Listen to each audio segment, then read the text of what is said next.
Thank you. Thank you. As always. Good evening and welcome to the Liberian Diaspora Forum Weekly Talk Show. My name is Kafuma Kruma. As always, I will be your host. Tonight, we have the esteemed privilege of hosting one of our own, a young Liberian writer, a young Liberian author, producer, entrepreneur, you name it. He's a U.S. serviceman. He's the author of a recent book launch.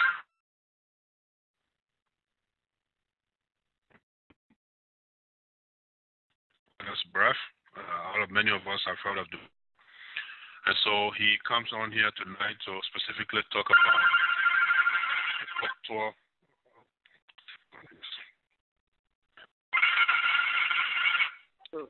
Can you unplug this from? Okay.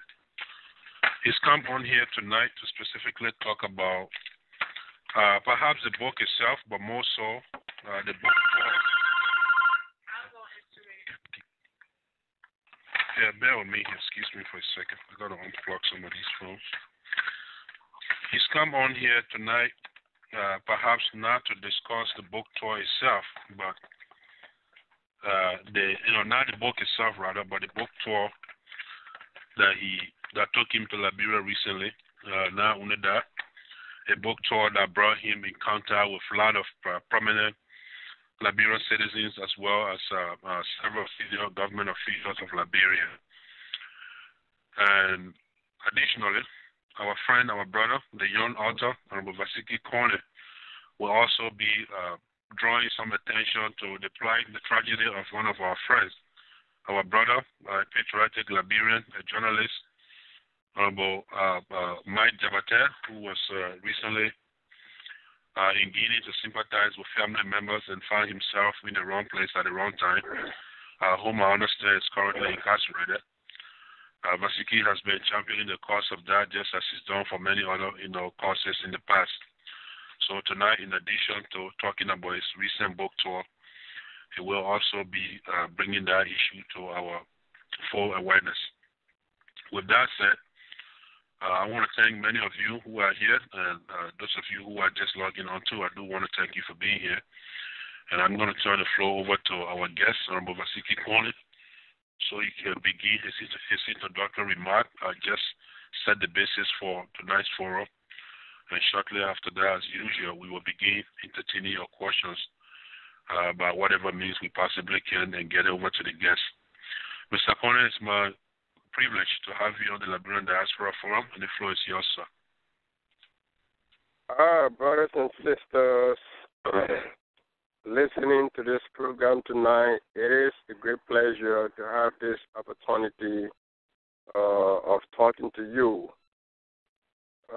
First of all, we must give thanks and praises to the Almighty God who made it possible for all of us to be in good health to be here tonight.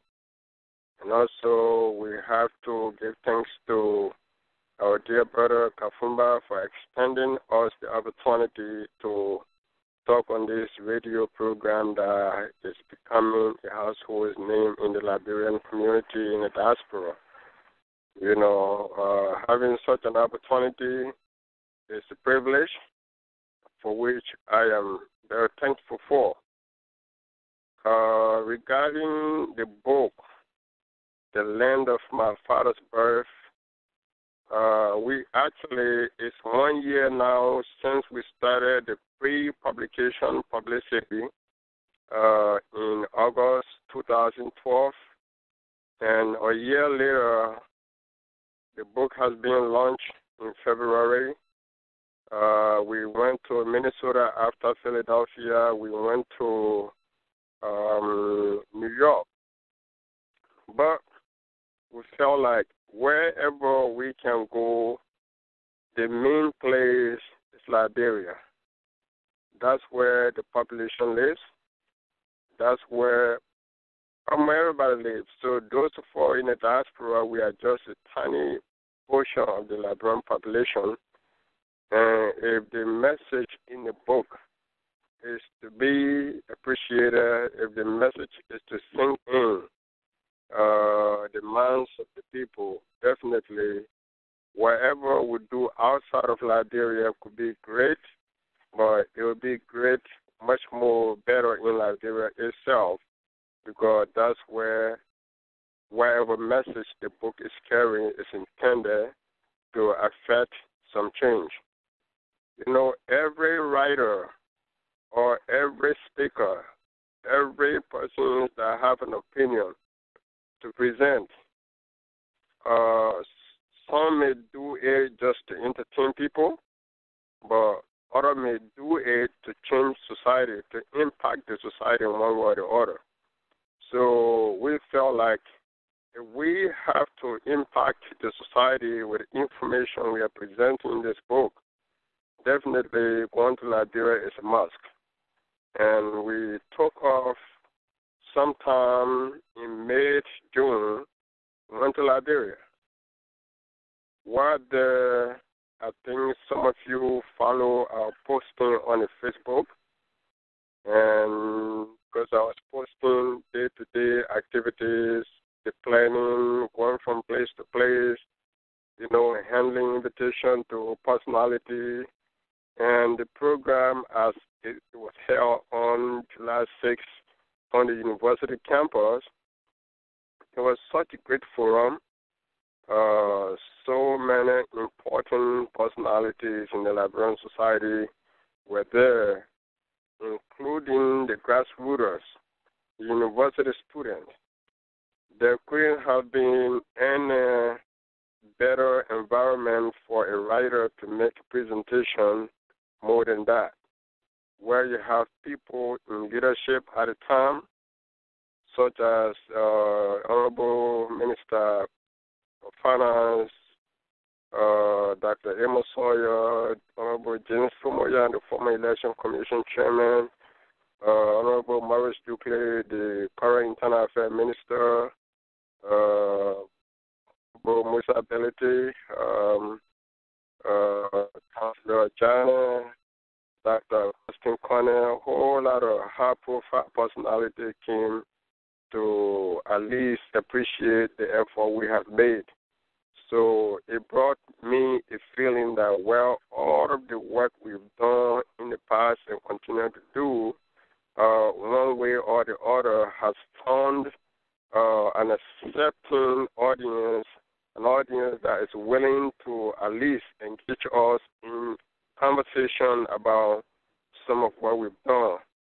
And my experience in Liberia tells me that indeed, despite everything that we heard about Liberia, Liberia is moving in the right direction. I don't believe that it is just the government that has to make everything happen. All the government needs to do is to create an enabling environment so citizens with creative minds, with entrepreneurship, will get up and do things that will make the country what it should be. And I think those of our people we left on the ground, a lot of them are doing a lot of great things there. You know, some of them may not be that great in our eyes, because right now, when you live in America, all that you want to hear about is a minister. But, well, at the technical level, at the lower level, there's a lot of other people, a lot of other things happening. So I was impressed with those things.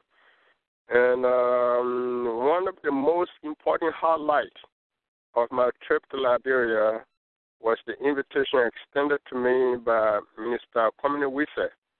Kwame Wise is the Minister of State of our portfolio, and I had not met him before. I've heard so much about him. You know, he listened to some of my interviews on the radio, and he was impressed with those things. Then he wanted to meet Dr. Sawyer on the very day. And someone told him, oh, Dr. Sawyer is serving as the keynote speaker for the launching of this book called The Land of My Father's Birth. And he and James Fumoya, as he said, were together and said, well, we've got to be at this program. It's so great. I listened to this young man on the radio, and I want to see him. So he came to the program. You know, when he spoke, we gave him, the chance to speak for 5 minutes. And at the end of his 5 minutes presentation, He said, young man, you know, I'd like for you to come visit my office. I don't want you to leave for America without seeing me in my office. And that was on Saturday. I should have called him on Monday. I forgot. So Tuesday, because there's a lot of things, a lot of activities are involved in meeting this person and that person. And he told me, when I talked to you on Tuesday, he said, I want you to come to my office now, and when you're coming, make sure you autograph all copy of your book for the president. I'll make sure you see her before you leave. But I guess at the time he was telling me that, he didn't know, and maybe he had forgotten at that particular moment that the president had traveled to India, and she was not due back until Thursday. So when I saw Honorable Minister coming with that very day, he told me, so, it's so great you came, but unfortunately the president has traveled. She's not coming back until Thursday, and unfortunately you are leaving Friday morning. So, but what we can do, I will take you around the ministry and show you to some people, and we're going to leave the book somewhere where we'll make sure the president receives it. So he took me to the president's legal advisor, Ms.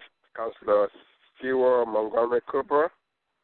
We had a great interaction with him, and he also took me to the Minister of Presidential Affairs, Dr. McLean. Great interaction. I was there when Dr. McLean told me, said, young man, you've come from America with all these things. You present yourself to me. So I took maybe 10, 15 minutes telling him about my own experience, my motivation for writing this book. He was so impressed. And he said, okay, now the president's not here and you're leaving Friday. We want to make sure we present this book to her. So upon my return here on this on the following week night, because I left from Monrovia on the 12th, Friday, which was on Friday. Then Saturday, I sent email to both Minister Witzer, the legal advisor to the president, and the presidential affairs minister, and to my, I won't say to my surprise, because I was expecting a reply from them. Then Minister Dr. McLean sent me an email, that, you left the book here. I've presented the book to the president. The president is impressed. She says she's going to read it. And I said, wow, okay, this has to be. I know a lot of great things happen in Liberia on this trip here, but this has to be at least one of the most important ones. Because not everyone will have the opportunity of being invited to meet the president. So if I could have that opportunity from someone that works along with the president, I kind of feel like, okay, this guy has great respect for what I have done. And a lot of other brothers and sisters, it's like the book has become something that has been lacking for a long time. Because one of the things that is missing in Liberia is like today, when I mention the word guilt, every images that flash through your mind is not going to be positive about them. When I say Loma, there's nothing positive I'm going to register in your mind about the Loma people. And when I say Mandingo in a crowded place, every negative images flash through the minds of the people. And the reason for that is books are not written about this group and that group to show what that group contribution is to Liberia. Like if you go to Liberia in America, you're going to see books upon books written about the Latino people, about the African American experience, about the Arab American, the Jewish American, Italian American, the Irish American. So you can enrich your own understanding of all these people. Despite all the negativity, you're going to have come out reading these books with some positive evaluation of these people. But in our country, nothing like that is happening. So that's why it has been like a breath of fresh air to a lot of people that Latino people, for the most part, have been like a mystery to a lot of Liberians. Even though we speak almost all the languages in the country, we are the only group that speaks everybody's language in Liberia. We are the only group that travel to all the little towns and villages carrying goods, services, mechanic. We are the one when you talk about for the Liberian fashion industry, we are the one that are doing that because we have tailors all over the place. So when you say the superintendent is coming, the president is coming, guess how you going to dress to go there? Someone has to sew that clothes. You wear that clothes and feel proud to yourself where I'm well dressed to meet the superintendent, to meet the president. So someone that is doing that has to be appreciated. Okay? And a lot of other Liberian ethnicity has to be appreciated because, they are farmers. We have cola nuts. We have banana. We have coffee, cocoa.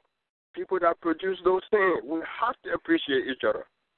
So I feel like what we have done here is a source of inspiration to a lot of other people to say, look, if I'm a minor person, like I said in the introduction of the book, a minor person by all means should write about his experience in the Liberian Civil War.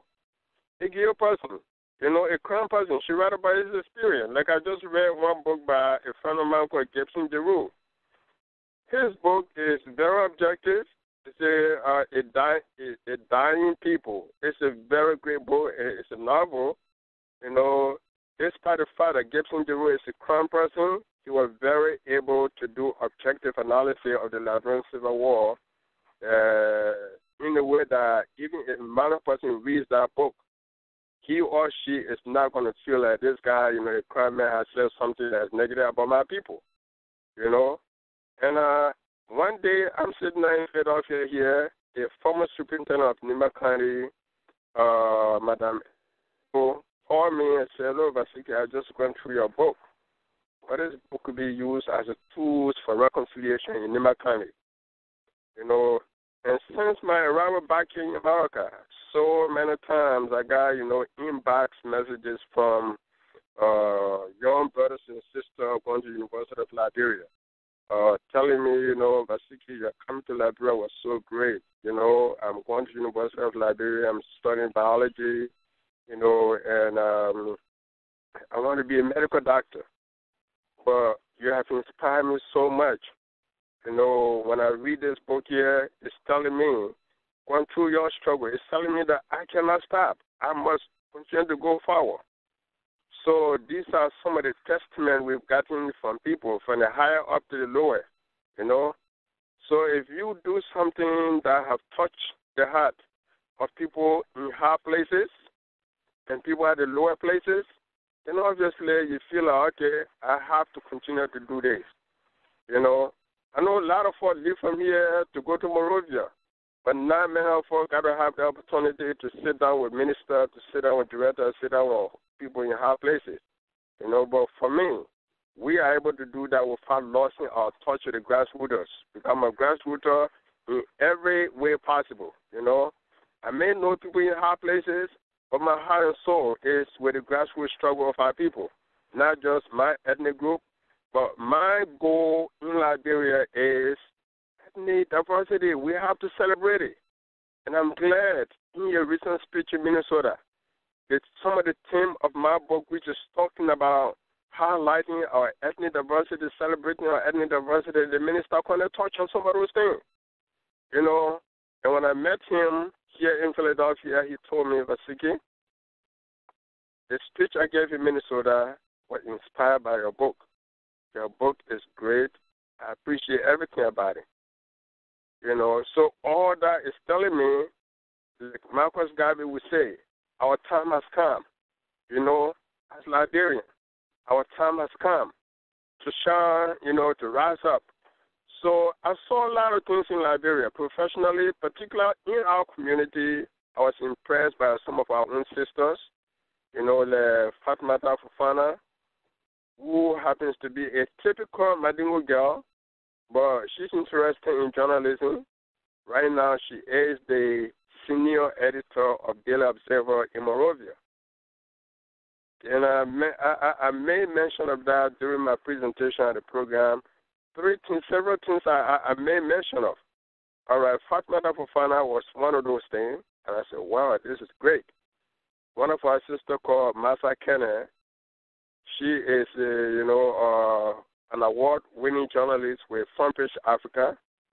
And also, you all know about our sister Kula Fufana, you know, and our brothers and sisters also are working, you know, professionally developing themselves. Some work in the banking sector, some work in the health sector, some work as journalists, some work in different, insecurity area, like Ali Salah, you know, our brother working as the director of probation in Liberia.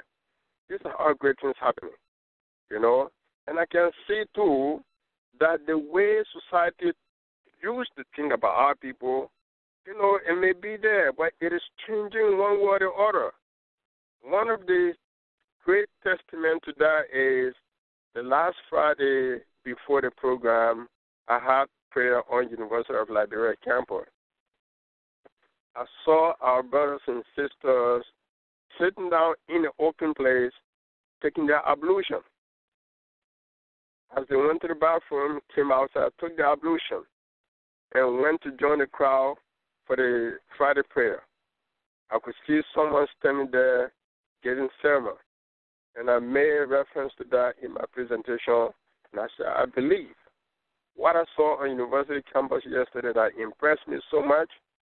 I know 30 years ago this was not going to be possible because there was a lot of prejudice. There were a lot of, you know, situations that made people to have mixed feelings about each other. So you have other Liberians now walking freely around campus. You see their counterpart participate in Islamic prayer service. They didn't have no problem with it.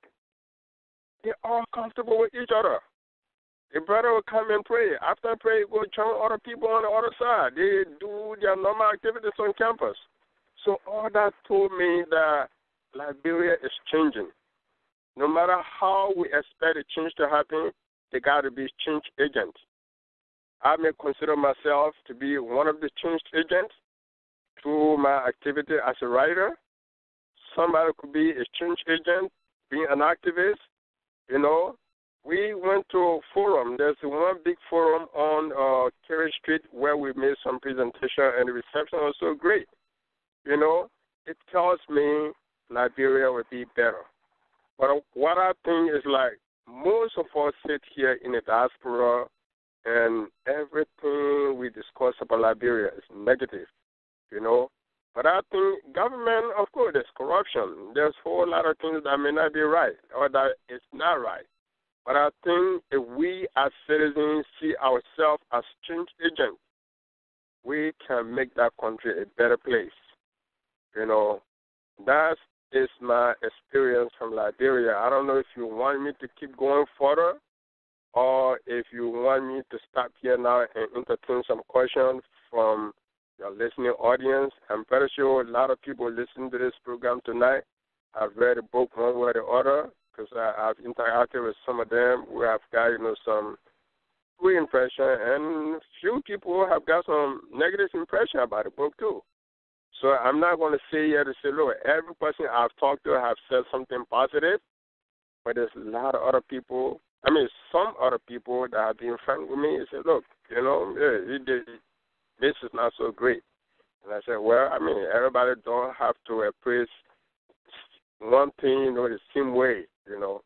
And now let me just turn the page on to another situation like Kafumba said earlier. Our friend and brother Mike Jabate, I'm pretty sure a lot of you have heard about him. You know, he's been a reporter since the mid-90s, you know, early 2000 with analyst newspaper. He's been around with different papers. And recently, he's been my right-hand man in Monrovia. Every time I go, he and I are always together.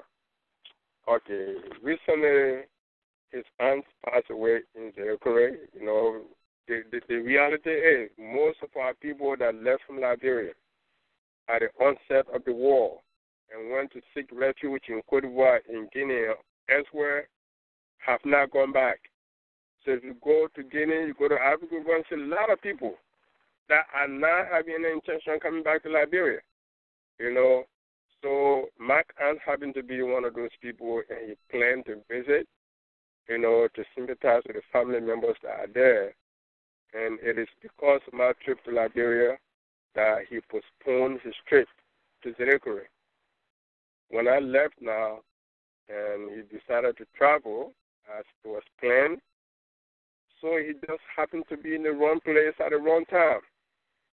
All right. He carried a Liberian passport. He carried some journalistic credential. And perhaps if he had just told these people, look, I'm a Liberian citizen, I just came here for so and so, they're probably going to let him go. But maybe he felt like Liberia, where journalists are so respected nowadays, if you have press written on your car, you could go anywhere without being molested by the police. Police see you, they just wave you through. But in Guinea is not like that. So Mark told this guy, I'm a Liberian journalist. And out of a sudden, he's arrested. And like someone told me recently, it is easy to be arrested in Guinea and be put in jail. But it's a tough time to get out of jail in Guinea because there's so much bureaucratic procedure that are put in place to make it so difficult for you to come out. So don't be arrested in Guinea and be put in jail and expect to come out soon. Liberia, there's a law there that if you put a man in jail in 24 hours, you cannot charge him, you got to free him. They don't have that law in Guinea yet, even though they have democratically elected president. So our brother Mark is in jail, impatiently waiting to be free. And we have made our own little effort here, creating awareness about him. So as of now, effort is being made here.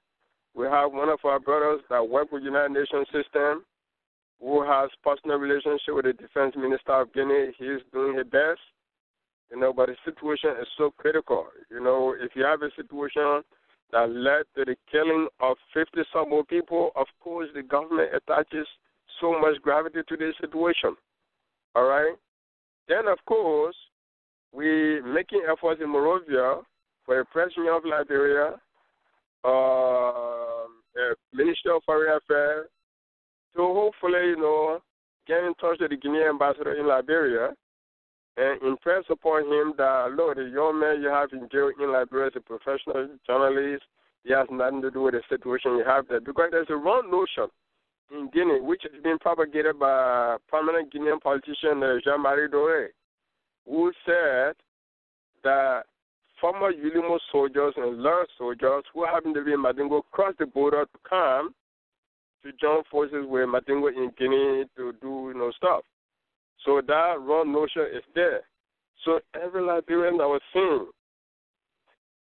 1 or 2%, some of them were arrested on that basis, on that wrong notion. So Mark II is in jail. All the effort I've made, I'm not sure exactly when this young man is coming out. But if he left from Liberia with the hope of spending maybe 1 week to come back, you didn't carry no money. You probably didn't carry enough money with you, expecting to last all this long.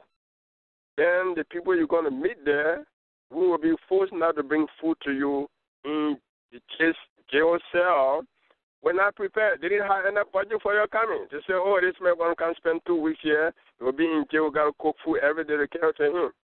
So these are some of the things our brother is going through. And I can guarantee you, most of our brothers here in the diaspora, both in Europe and America, have at one time or another called upon Mark in Monrovia to help them with some documentation. We got the immigration issue. Mark, go and do this. I need this help from you so I can face my immigration situation in America and Europe. He's helped a lot of people. So my hope is that all these people Mark have helped at one time or another, if you heard now that he's in jail, you should be able to do something,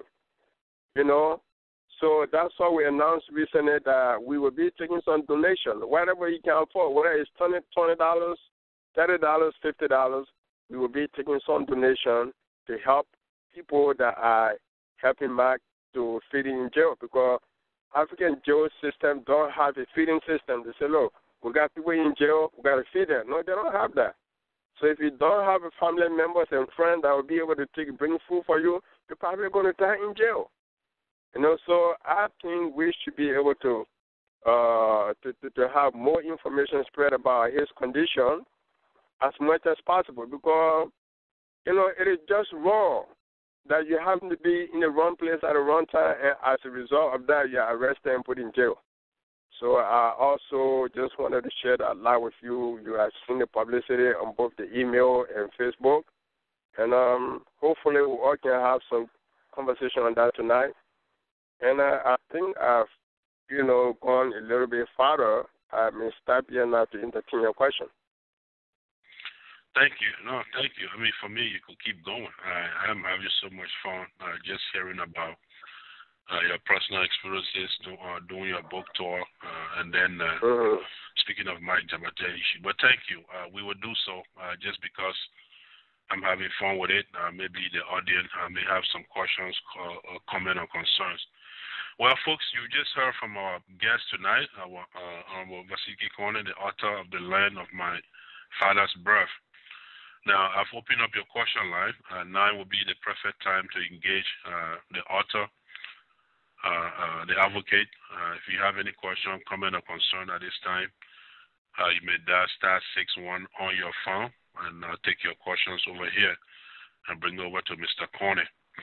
If you happen to be at work, like some of you usually are, and you can dial *61 to ask your questions verbally, you may text your questions to 612-203-3820. We'll get those questions over to Mr. Konneh. If you still can't do that, still at work, sitting by a computer monitor, just can't use your phone, feel free to email your questions at LiberianDiasporaForum@live.com. All of those questions will get to me, and I will bring them over to our guest, Honorable Konneh. Now, while I wait your questions, let me begin by once again thanking Mr. Konneh for honoring our invitation to come on the Liberian Diaspora Forum weekly talk show and for sharing his experiences with us. I'd like to begin by asking you, it seems like you had a lot of fun, doing the book tour. The highlight you mentioned, having the chance to autograph a book for the President of the Republic of Liberia. Yes, indeed, that would be a highlight for anyone. Minister Komini B. Wusa, he's a great guy. He actually been on this show once. So has Kula B. Fofana, that you also made mention of. So let me begin by asking you, since you spoke of the positive so far, was there anything about the book tour that you didn't like very well? I mean, if you could do, in other words, if you could do another book tour, what would you do different? Secondly, do you regret bringing the number of books you took with you, since you find it went so well? I understand one person bought up to 80, 100, or so many copies. So do you wish that you are taking a lot more copies to Liberia than you did? Yeah. Obviously, I would have loved to carry many more copies with me because the quantity we took with us was just not enough to meet the demand. All right, we have, I think, our greatest sponsor so far has been our friend and brother Musa, who pledged to buy 1,000 copies, and I think he was here. So when I carried the 400 copies to Monrovia, and I said, well, Musa, you pledged to buy 1,000 copies, and I brought 400 with me, and I believe other people will be interested in getting some copy. Musa said, well, Nvasekie, what you have to do, my pledge is still standing. If other people are interested during the program, then definitely by all means, let them buy as much as they can. You can always send them to me. And Musa made some down payment to me as far back as February. And he was basically the MC. I mean, one way or other, he was the chief launcher still in Monrovia. And through his encouragement, we were able to sell 400 copies, which was really, really great. But the only thing I regret about this trip here is I wanted to visit Nvasekie by all means, because the book talks so much about Nvasekie, my areas of birth in Liberia, and it was my original plan if I had left from here on schedule to visit Nvasekie. But one thing that made it impossible for me to make all of those trips in Nimba and other places is because all of the planning that should have taken place before my arrival in Monrovia did not take place. So basically, things started when I got there. It's not like when I say when the brothers and sisters invited me to Minnesota, before I got there, they already prepared everything. All I have to do is buy my plane ticket to get there. But no, Monrovia was not like that. I had to literally work everywhere to even prepare invitation along with brothers like Alisla, Famoli Kroma, committee set up by Honorable Listenability, the legal environment, the legal assistant minister for legal affairs, Ministry of Internal Affairs, So that was the regretting thing, that I didn't have enough time to visit a place where the book talk about so much. My growing up in Saklipi, going to school in Peto, my grandmother's village of Tengang. These are places I really love to visit, but it was not possible this time around. So that's the regretting part about it. But everything else, was something that I'm so much, inspired by, because I could see my conversation with brothers and sisters on the street, in different forums. They showed me that, look, we can, one way or other, change the society through scholarship, through research, And I believe now that one way or other we have demystified the art of writing. Some of you people probably, some months ago might have thought that it's impossible to write a good book. It's impossible to write a story. But here's the thing. Everybody got a story to tell. Every single individual that went through the Liberian Civil War have some story to tell. My story is no different from your story, because here's what happened. Before the war, we thought the war could happen in other places. Angola, Namibia, South Africa, Mozambique, all these different places where we used to hear about rebel fighting the government, But then when I was started, we all thought that it was going to be a momentary situation where, everything's going to cool down, we're going to go back to our normal business. So now, they have children that left Liberia, went to Ivory Coast, went to Guinea, went to all these different, some came to America, some went to Norway.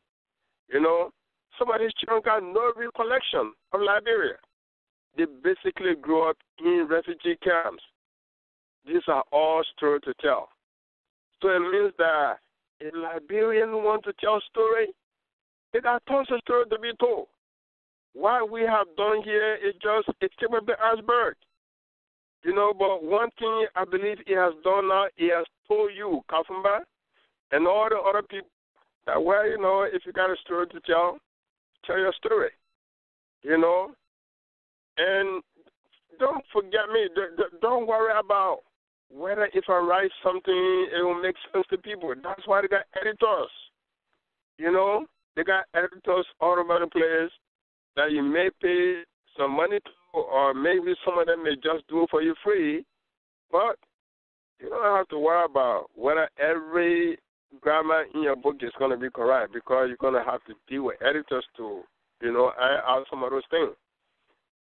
So we definitely got no regrets about going to Liberia. It was great being there. Just like I said, the only regretting thing would be like, I did not visit Saklipi, I did not visit Peto, I did not visit Tengang. These are places in Nimba Konneh that are very, very important to me as far as my own genealogy is concerned. Thank you. Thank you, Mr. Konneh. I imagine you say that reading through the book. By the way, let me confess that the book, The Land of My Father's Birth, is the only book outside of school book that I have read in its entirety in recent time. I never finished a book. The only exception has been The Land of My Father's Birth. So we'll come back to The Land of My Father's Birth. Folks, once again, be reminded that your question line is open, and there are a good number of you here now. For those of you who just joined us within the last few minutes, let me welcome you to the Liberian Diaspora Forum Weekly Talk Show.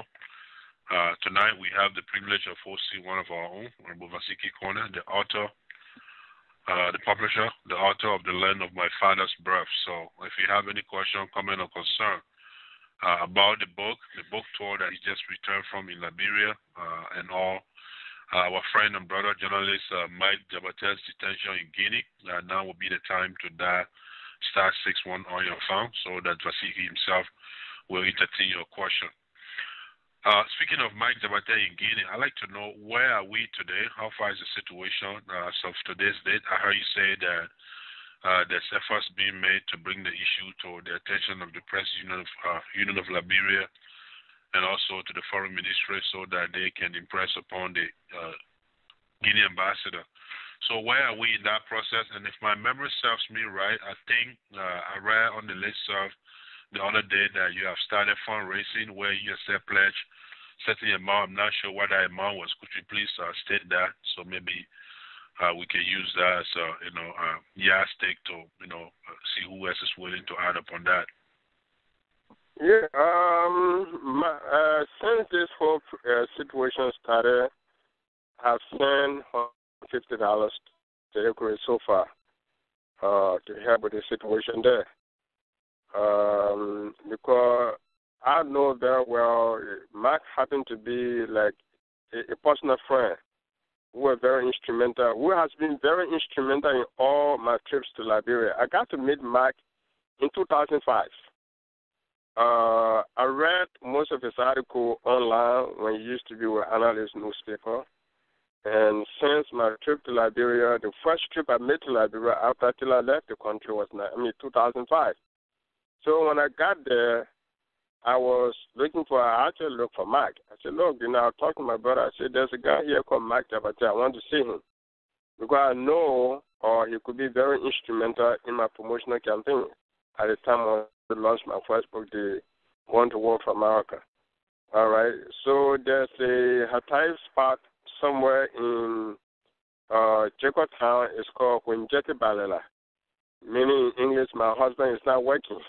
Every evening or every now and then, brothers and sisters not working will find that time to go to either some forum or to Hatai spot. Some of them will spend a whole day, so they caught up in Jetibala. So my brother took me there. We're sitting down there. In less than 10 minutes when we got there, Mark was there. Oh, my brother said, yeah, your brother, your friend, brother came from America. He's been talking about you. So that's how Mark and I hooked up. And since 2005 up to now, it's like whenever I carry any project to Liberia, he has been my right-hand man. He to me in Monrovia than my own brothers, So when I come back here, I see it as my obligation. His family member, his wife and brothers and sisters, they're all calling me to give them a briefing on Mark issue. So I have basically become one person that Mark is looking forward to helping. I'm his eyes and his ears to the world now to let people know what happened to him or what is happening to him. So obviously, while I may be asking everyone to help, my help got to be there first. And that help is being gone. The number of phone calls. Can you imagine how it is to be calling Guinea, calling Liberia, calling around America? You don't spend any money for that, but calling Liberia, calling Guinea on a constant basis, that is some change, and I've done that because I got to talk to the counselor in Zereko. I had to talk to Mike himself. I had to talk to folks in Monrovia that are doing their very best for him. So it's been something, and I definitely would appreciate if our brothers and sisters listening on this program tonight can come out to help, whatever they can, so we can help the brothers to be out of where he is. So it's like in line with that, myself, Mohammed Sharif, I think you all know him here in Philadelphia, Joseph Sako, we are planning to travel to Washington, D.C. on Tuesday to go and meet the Guinean ambassador, Blaise Sharif. We made contact. I initiated contact with the Guinean embassy since July 22nd, and unfortunately, I'll call back to say, look, I sent an email. Let me talk to the minister, the ambassador. Unfortunately, I did not talk to the ambassador, and someone told me, look, the best thing you could do is to come to Washington, D.C. and have face-to-face meeting with the ambassador. All right, I told Brother Sharif, I told Joseph Sako, and they are willing to travel. We should have gone there on Thursday. Okay, but we heard that the ambassador has traveled to Guinea. He is not going to be back for the next 2 weeks. But we were told to go anyway and meet the charge d'affaires, Mr. Tiam. So, by the grace of God, me, Mohammed Sharif, and Joseph Sako will be leaving from Philadelphia on Tuesday morning to go to Washington, D.C. to meet the Guinean official. So our goal of going there is to present to them some of the articles I've written. Now, look, this young man happened to be in the wrong place at the wrong time. It got absolutely nothing to do with what is happening in Guinea or what happened in Jerekore. So hopefully maybe they can send a message there. Because if we go to the Guinean embassy in Washington and folks and the foreign minister or ministry contacts the Guinean ambassador in Liberia and the fellow that work with the United Nations who has contact with the defense minister and some local police commander, I believe all of this effort will show to them that, look, we have someone here that is being wrongly imprisoned, and he needs to be free. So these are some of the efforts we are making. So our hope is that whatever effort we are making here, the effort we're making in Monrovia, and the effort we're making, the other people are making on our behalf, it is our hope that all of these things will lead to Mark being free from where he is. You know, and Monrovia, if you expect someone to leave from Central Monrovia, go to Foreign Ministry, go to Guinea Embassy, all these things are going to take transportation. You know, nothing is free. So obviously there's a need for us to carry on some donation, you know, so as to help the situation with our brother. Thank you. I agree. And in view of that need for fundraising, I asked how much you started the contribution with, and you said $50. If my memory serves me right again. So in this public manner, the Liberian Diaspora Forum would like to match that $50 by another $50, making that the first pledge tonight. So I will try to get that to you as soon as possible. But you know, some have said that the whole Mike Tabata issue has been blown out of proportion. Even when we were in Guinea, 1990, doing the same when we were there as refugees, there were many times people were arrested. Sometimes there were mass arrests made, even though arguably those were not wartime. They were just their normal curfew. But curfew, no curfew, there were always a group of people arrested, and then shortly after, people get released one at a time. We've been told, we got a report that Mike was not the only one arrested. There were a lot of people arrested, and some of those people, you know, have been released, you know, through a very minor effort by their people. So the fact that we are reaching out, we're trying to reach out to the Foreign Minister of Liberia, the Guinea Ambassador in Washington, D.C., and Press Union of Liberia, the Chief of Staff, in Conakry, the Guinean Chief of Staff, as you said the last time. Do you not agree with the people? Do you not see that we're making this thing bigger than perhaps it actually is? Should we just raise some money and have someone, bribe? Because since the government itself is so corrupt, just raise whatever can be possibly raised and have someone go there and just physically interact with the folks on the ground to secure his release rather than, going through all these high-profile government officials? Well, some people may say that things are being blown out of proportion, but if you happen to be a professional person, a journalist, and you just travel to go sympathize with your family members, and because simply of being a journalist, and people will say you are charged with espionage, you are locked up because you're journalist. Journalists everywhere, if you check the Reporter Without Borders, if you check all the different organizations that are fighting for journalists' rights, whenever a journalist is arrested and put in prison, obviously you can't keep silent on that. Maybe they could see you walking on the street and mass arrests going on, they could put you behind bars because they don't see you as a threat, but they see journalists as a threat. Even in our own country, Liberia, only Honor Ellen Johnson Sirleaf that you can go sit down on the radio and cause a whole day. You don't see nobody arresting you. You can go and write all the stuff in the newspaper in Liberia, on the internet. You read a lot of negative things about Liberia. You never heard that during those times. If you're going to do that, you do it on the ground.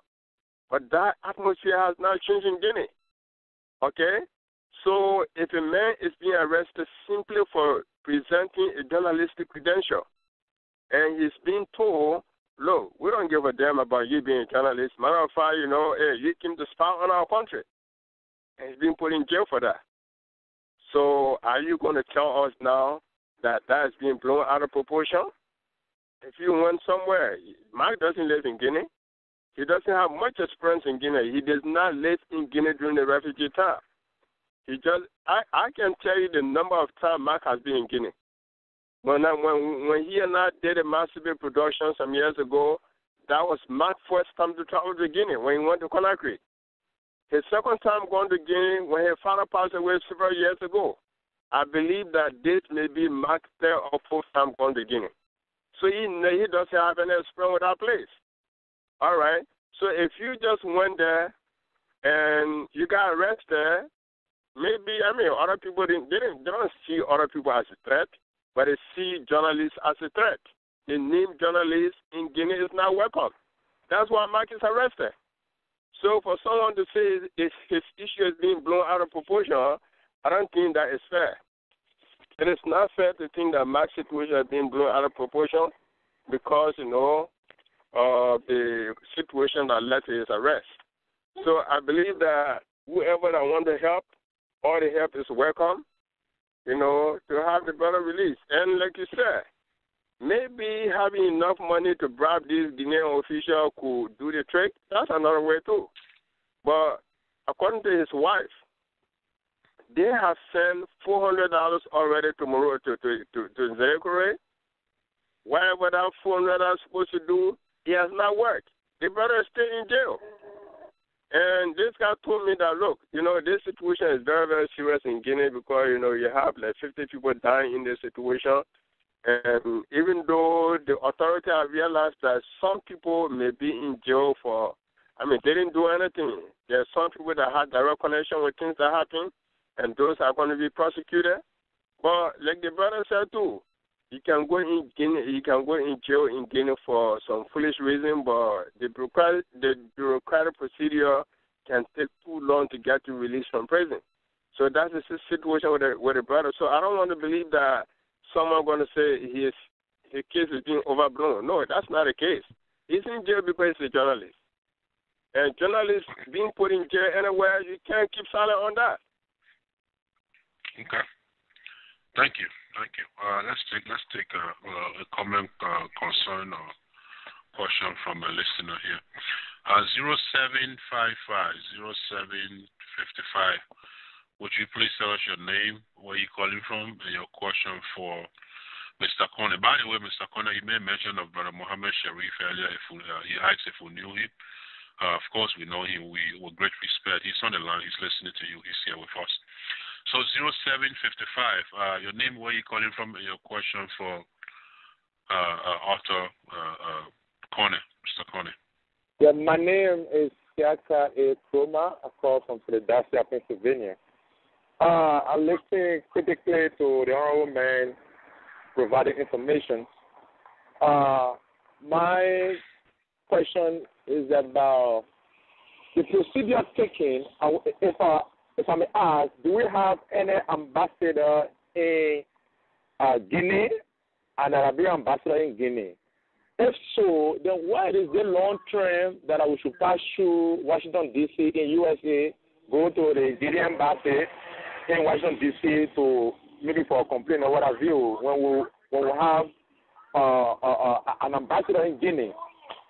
And that is one of my defending view on maybe the train taking. And secondly, the honorable man spoke on the issue of because just being a journalist also been arrested. Mark Jabate just been a journalist.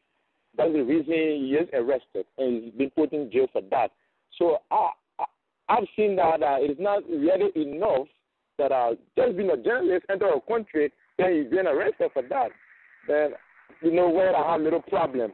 So I would love for us to investigate him, let him know exactly what Mark Jabate have done or what he did to the people before probably maybe been arrested, because I received an information, although it's not really a fight, that Mark Jabate, when he went, probably because he's noted for me, I'm doing well anyway, he's noted for just writing articles, So probably according to the information I received, that when he went there, the situation that occurred between the people there in Guinea, in the incident, the Guineans and other, tribes there, he wrote an article probably maybe against the government. That's the information I received, which I'm not saying to be a fight, Yeah, so against this background, people saying that that's the reason he was arrested. But one man is speaking just because he's been a journalist, so the end of the country, a journalist, maybe see your ID cards and what have you, then they'll be arrested. And according to the journalist ethics too, I think we are being informed that a journalist can just go anywhere and just start writing articles to expect to have a lesson for these things, So I also want to ask the honorable man, whether Mark Jabate being a journalist have some, lessons that are to be considered a journalist without border. So let journalists try to address these three issues that I just made mention of. The issue of the long train going away to Washington, D.C., and the issue of, please. Thank you. Thank you. Thank you. Mr. Konneh, you had a question, did you? Yeah.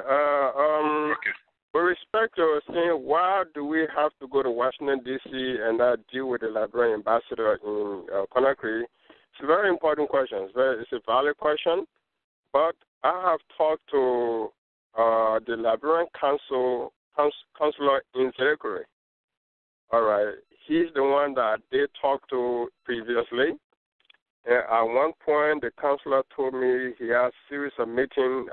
No, it won't be a series of meetings, but he said that he had a meeting with the governor of the region on 2 different occasions. At some point, he thought that they're going to do something about releasing Mark, but he told me he failed to release Mark, so he transferred the issue to the ambassador in Guinea, in Conakry. But unfortunately, at the time he told me to contact the ambassador in Conakry, he did not give me any phone number. And since then, up to now, I've tried numerous times to reach to the consulate in Nvasekie to get a number for the ambassador in Guinea, in Conakry, with no success.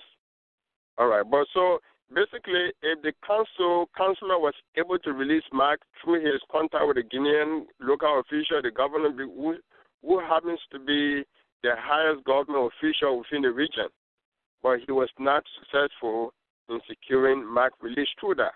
That's why he said we should contact the ambassador in Conakry. Now, with respect to why Mark was arrested, I've heard rumors from some people.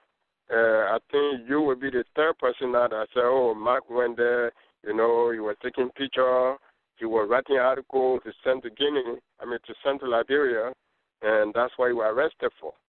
But I'm like, okay, Mark didn't have a computer in Guinea. At that particular moment, the only way Mark could send any information to Liberia would probably be, internet cafe. And at that particular moment, I don't think any internet cafe was open.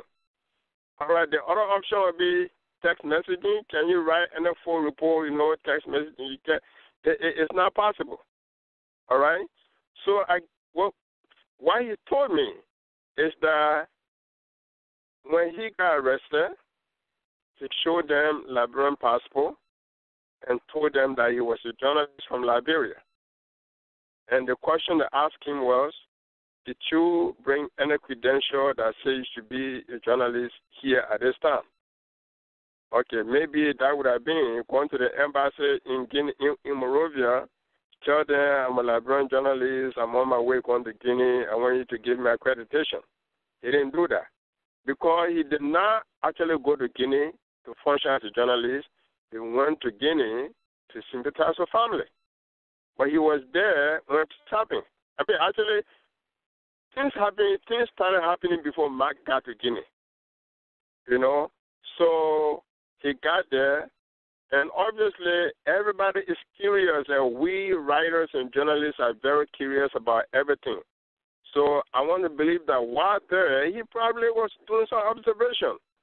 You know, he was observing things, what's going on, and probably, I mean, with that curiosity, he probably, you know, was thinking about sending information to the people he worked with. I mean, he has affiliation with. But unfortunately, Mark only sent information to Liberia by using computer, and he didn't have access to computer. I don't want to believe that. He didn't have no iPad, no electronic gadget to say, look, he's able to do stuff and send it to Liberia. Picture and all this. No, that was not possible. So the people that seen that the mayor was there, he was taking information, and that is not true. You know, that is not true. The people that have been arrested, they just basically said that he didn't have a journalistic credential, which meant accreditation from the Guinean ambassador in Liberia. They say, okay, this young man he's going as a journalist. But Mark did not go there to report any information from Guinea. So that's what I can say about that. Okay. Thank you, Mr. Konneh, as always.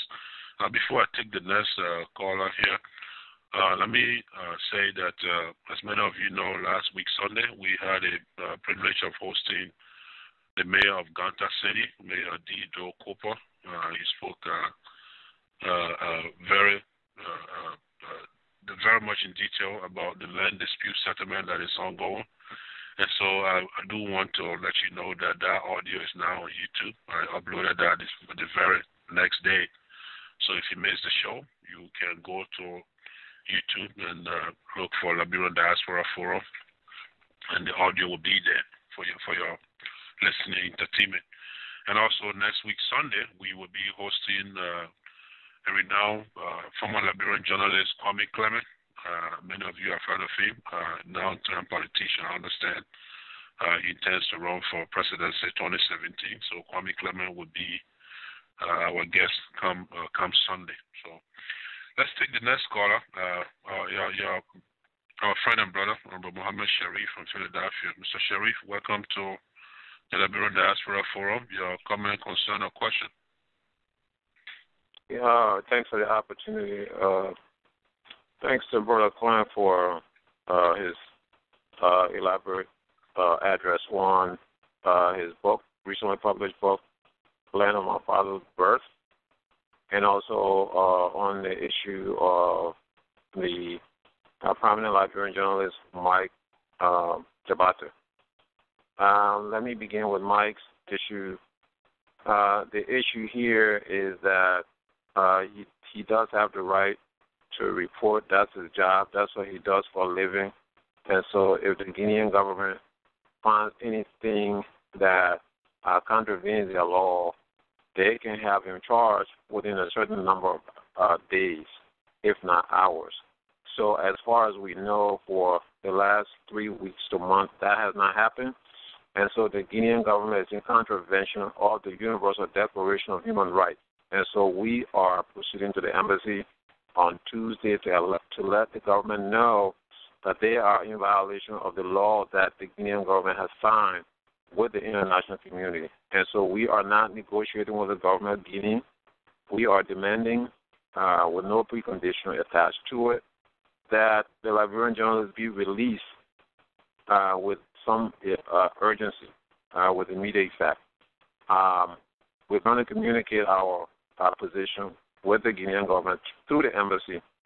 We're also intending to communicate our position with the Liberian government for its, once again, its insensitivity when it comes to the issue of Mandingos. At this point, I don't want to fully believe that ethnicity is playing a role in the issue of the Liberian journalists, but I will refuse to back down on that. As we've seen before, the issue of Nvasekie Konneh maybe 3 years ago was also played down by the Liberian government only after pressure and some level of negotiation by the Mandingo community was our brother released. And so once again, we're witnessing another situation here where a Liberian is incarcerated with no statement at all, on the foreign ministry in Monrovia. And so we are communicating. We're going to communicate with the Liberian embassy as well as the Guinean embassy, our position. We're going to make these communications known in and out of Liberia. We will continue this process until our brother is released. I lived in Guinea for several years during the refugee era. The prisons are very, very, very bad. And I can imagine right now that the brother is facing a very difficult situation at the maximum security prison in Guinea. And so that's why it's incumbent upon all of us to do what we can to have him released. And I've committed myself. Mr. Konneh has committed himself. And we're looking for a few more to give us a helping hand in making sure that our brother is released. So we will do that, and that is that. And so those who were saying that, well, he went and took pictures, or well, he went and took, somehow insinuating that he violated the laws of Guinea, I refuse to believe that. But if this is the case, if I can give you the benefit of the doubt, if this is the case, why hasn't he been charged? Why hasn't the brother, the journalist, Mr. Jabate, been charged? It's been almost a month. He has to be charged and then go to court. This is a democratically elected government. It's very disappointing that the governor, Alpha Conde, a man who was usually beaten and imprisoned by the military, is again repeating these very things for which he campaigned on that's going to stop in Guinea. So our position is Mike Jabate has to be released. That is that for Mike Jabate's situation. As far as Mr. Konneh, once again, I want to commend him for his book. I know some days ago he threw out a challenge to the intellectuals to come forward and have a discussion on some of the things that he put out there. Of course, those of us who have read a portion of it continue to read, and at a point in time, we will make our positions known as far as our agreements and disagreements based on the synthetic elements that are put out there. So, I want to stop this far with the hope that we are going to once again come together as a community to ensure that freedom and justice and fair play and equality takes its rightful place when it comes to one of our dear brothers. Thank you for the opportunity. Thank you, Mr. Sharif, for sharing the stage with your with Brother Konneh. That's what it was. Well, Mr. Konneh, that was Muhammad Sharif, obviously. Do you care to add to that, or do you just keep taking calls?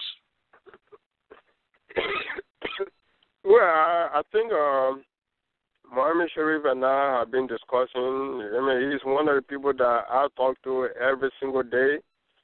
And I just know I don't have nothing to add to what he said. Everything he said, I'm in agreement with that as far as going to Washington, D.C., to do something about this. Maybe the only thing I want to add to that is Nelson Mandela was not the only person in jail in South Africa. So many people in jail. Okay. But Nelson Mandela became the one person that everybody talk about. You don't talk about other South African, apartheid prisoner. You talk about Nelson Mandela. Of course, Mike is not Nelson Mandela. There may be other Liberians in jail in Guinea as a result of the situation there. Maybe we don't know about them. But, of course, for someone that has been writing in newspaper for 10 years, everybody knows him.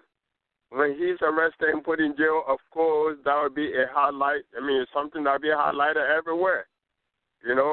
Let's just agree with that. For somebody to say it's not that important for us to be talking about it, no.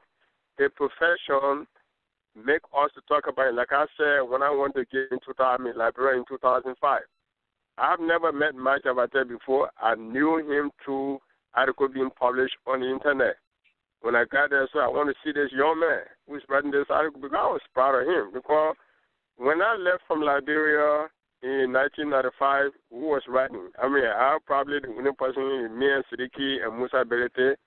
You know, for our community, we were the only 3 people. So when we left, Hassan Belete stepping, Hassan Belete got arrested. Then, you know, Mike Jabate was there. All right? So I was very proud to see that our brother, you know, one of our brother is following our footsteps. That's how I was interested in him. And we, as a community, we have to respect professional people. Because in our community, the only kind of people that got respect for, we got respect for the money man and the big man in government. No, respect shouldn't just be given to those people. Respect should be given to professional people. Like since I came back from Liberia, I've told every people that I've spoken to how impressed I was or I am to know that one of our sisters is a senior editor of Daily Observer. 30 years ago, you couldn't even think about that, you know? So these are developments that we have to appreciate. So for someone to try to denigrate a young man, I sincerely disagree with this kind of denigration. A young man is noted for what he's noted for, and we have to respect him for that. That's why I can add to what Brother Mohammed Sherry have just said. Okay. Thank you. We'll come back to that. I have a few things to say to that. Folks, some of you just joining us, we'd like to welcome you to the Liberian Diaspora Forum Weekly Talk Show. Tonight, we are hosting Nvasekie Konneh. He's the author of a recently published book called The Land of My Father's Breath. He's speaking about his recent book tour in Liberia and also a Liberian journalist who traveled to Guinea and was incarcerated for no reason, no charges been filed. So he's also championing the cause of his release. So if you have any question, comment, or concern with regard to his book tour, his book as a whole, or Mike Jabate's issue, please dial *61. We will take your questions for and get over to Mr. Konneh. So let's take this. Our next caller is Moyi Belete from Milwaukee. Mr. Belete, welcome to the Liberian Diaspora Forum. Your comment, concern, or question for Mr. Konneh? Yeah, thank you very much for getting me through. No need for the introduction because you already did. Mr. Guest, thank you very much for coming to the show to share your experience and the issue of Mike Jabate with us. And also, congratulations for the successful launching of the book. Your book is one of the books that I've decided to read more than 2-3 times, and I can't even get enough of it. Okay, I'm going to use your book, the writing you use in your book, to address one of the issues that somebody raised, the issue of bribery. You talk about that in your book. Our people used to do that at the checkpoints, and because of that, we couldn't stand for our rights, and those right things to be the wrong thing for us. So I think bribery is not an option. We're not going to bribe anybody. It's his right. He should be released. The government of Guinea is wrong, and we should be very stubborn on that. When it comes to be stubborn, I'm one person that some people know for that. So we got to be very stubborn on it. The brother is right. He should be released or tried if they want to try him. Okay. The second issue that I have to discuss also is the involvement of the Liberian government. Somebody talked about the insensitivity of the Liberian government when it comes to Mandingo people. I want to support that because when Nvasekie Konneh was arrested, Senator George Mususumo Freeman is on record for saying that the man was arrested as a Guinean. In fact, he has a Guinean passport. But sadly, none of them produced a Guinean passport on the Damati hand. So because of that, they decided to play low. My own experience with Guinean prison, I used to be a very stubborn person when I was traveling. Where people used to pay 10,000 for a Guinean, I used to demand that I pay 5,000 because I had the car. So I was put in jail for 8 hours. Luckily for me, a friend of mine that was within the military, because I was living around the barrier in Zerigore, came and I heard him talking and I could recognize his voice. When I shouted, he came to me and we negotiated. I talked to him. And he told me that I was in jail for espionage. I didn't know that. So that's the way they charge people in Guinea. Because I refused to pay 10,000, they said espionage. In fact, one of my stamps that's supposed to go on my laissez-passer when I was coming to Guinea was not stamped on the document. So they used that as evidence against me. He has a stamp. He can refuse to put it there. They said they arrested me across the border. In fact, I came on espionage. So we know about Guinea. They are very tricky when they want to put people in big trouble. So with that said, on this public forum, I pledge the sum of $50, and Honorable Konneh, Konneh, you know how to get to me so that I can do my deposit. Thank you very much. Thank you, Mr. Ability. It appears that Mr. Konneh started the fundraising with 50, and which we gladly match. I wish it was more than that. LDF would have equally matched the initial amount. Well, so there you go, another $50 pledge, Mr. Konneh. So that was Mr. Ability. Any comment before we take the next caller, sir? Well, Brother My Ability is a great guy. That's what I can say. I've met in person My Ability briefly in one of my trips to Monrovia. We met on Terry Street, and I really did not discover a fine gentleman he is until here in America. I admire him as a courageous writer, and I kind of feel like, I'm not the only person on stage now. Back in the day, as you all can tell, it was just me running up and down, writing all these articles. But now you got a whole lot of brothers and sisters that are writing. I'm also even having the feeling that, we need to, organize ourselves into some kind of organization to encourage, writing in our community. So I'm not surprised by what Manya has just said. I can only commend him for giving that pledge, and you as well, for making the pledge of $50 each towards this cause. Thank you so much, Brother Manu. I appreciate it. That's all I can say. All right, thank you. We'll take the next caller here. Our next caller will be George Toto, Paysboro, I think how you say it, George Toto. Mr. Toto, welcome to the Liberian Diaspora Forum. Your comment, concern, and our question for writer, author, publisher, Nvasekie Konneh. Yeah, thank you, Mr. Moderator. Thanks also to Mr. Konneh. It is a pleasure to have you on and also to listen to you. Yeah, I'll talk about the book. I've not really read your book. I just want to hear about you. And a lot of info on this. So I don't know what, in brief, what is the message that you are trying to send out to Liberians in the book? All right. Like I said earlier. Mr. Konneh, hold on a second. Mr. Toto, are you done? Is that the question? Yeah, that's a question I wanted to ask you about. Okay. I don't want to close your line till you're done. Yeah, are you done?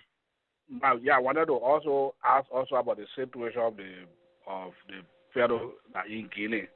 I read some time ago that there was some negotiation between the Liberian Council in Guinea and then with the Guinean embassy in the U.S. There was some kind of arrangement going on.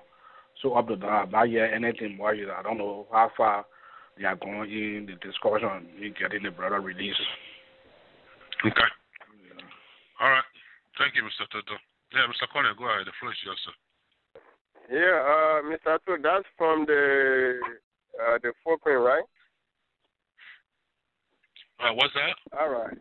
I said, is he the one from the footprint media institution? No, I don't know, no. All right. But anyway, hold on.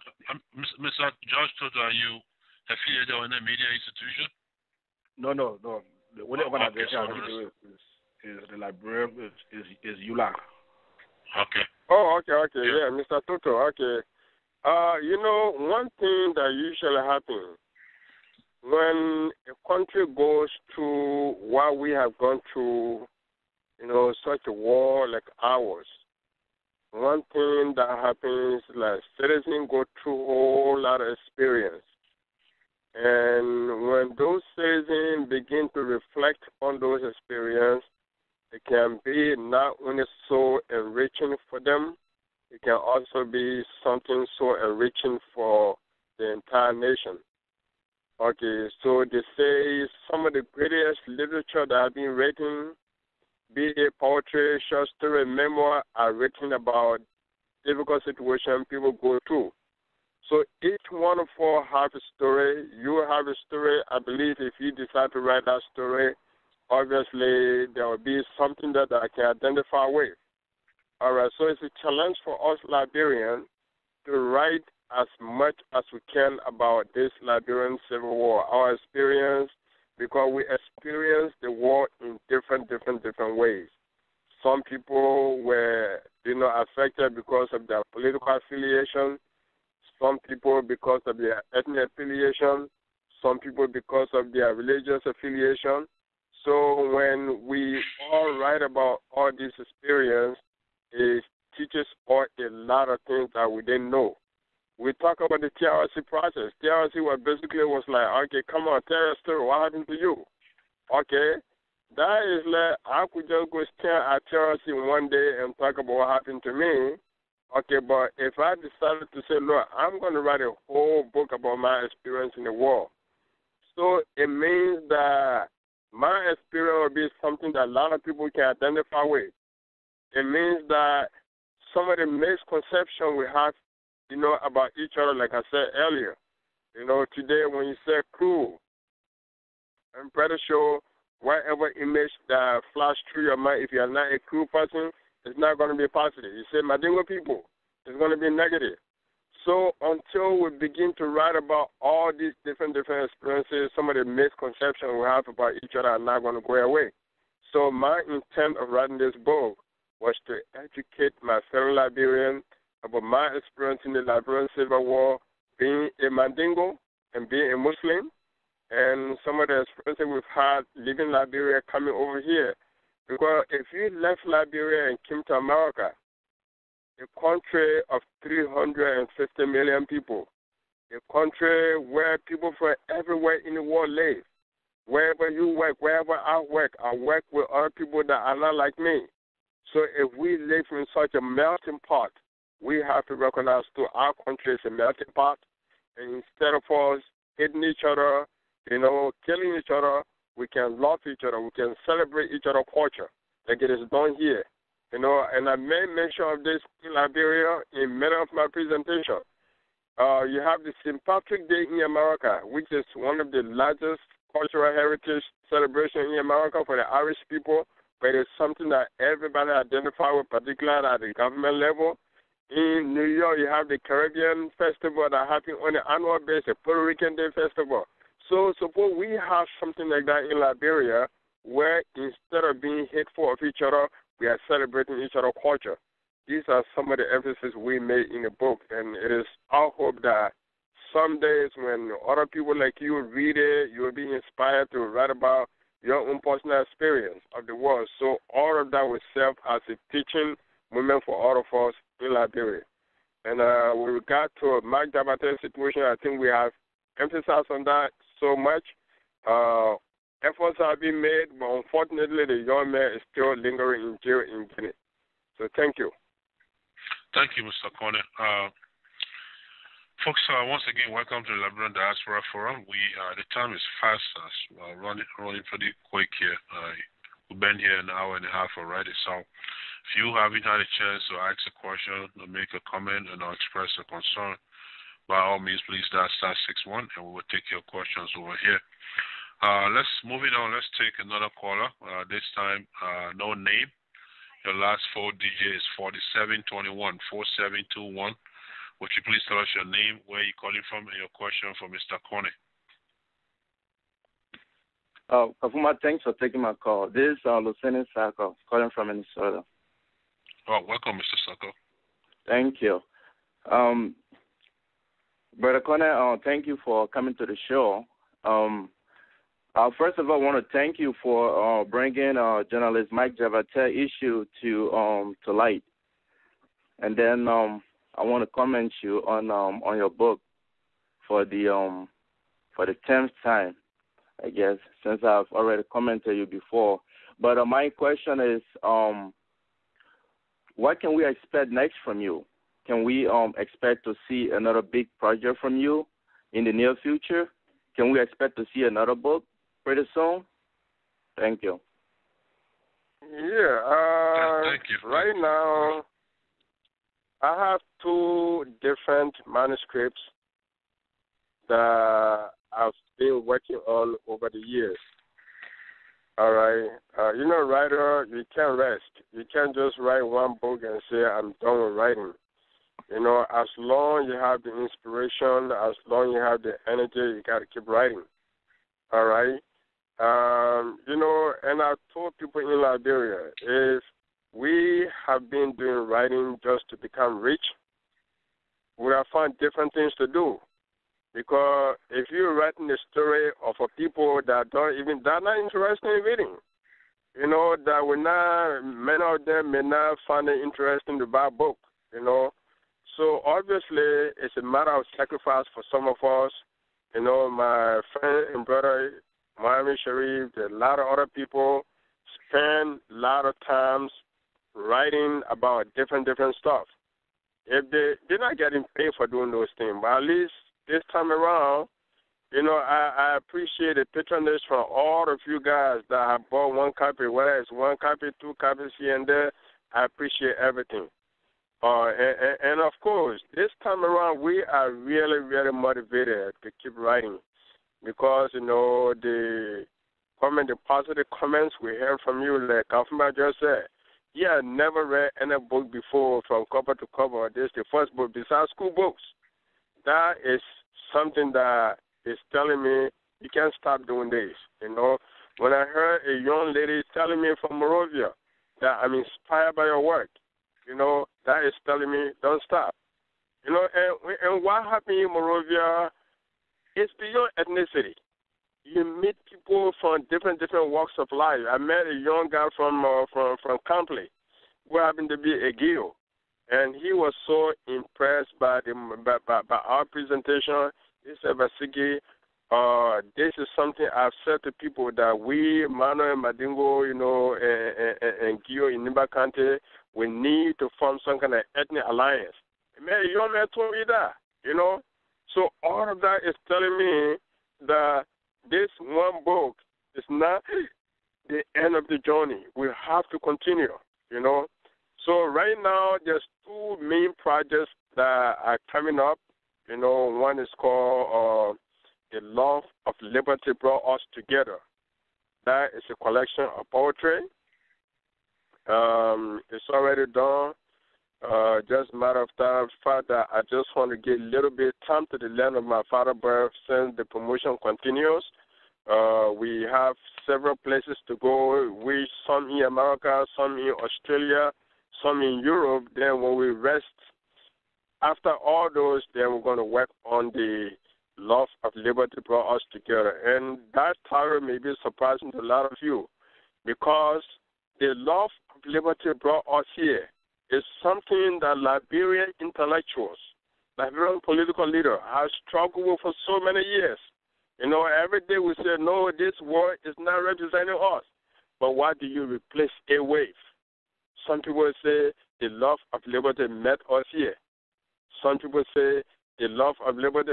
People got different variations. But I'm like, okay, here is what we can do. The love of liberty brought us together. Because brothers and sisters that left from America and one seeking for freedom in Africa, if it was not their desire for liberty, they were not going to be there.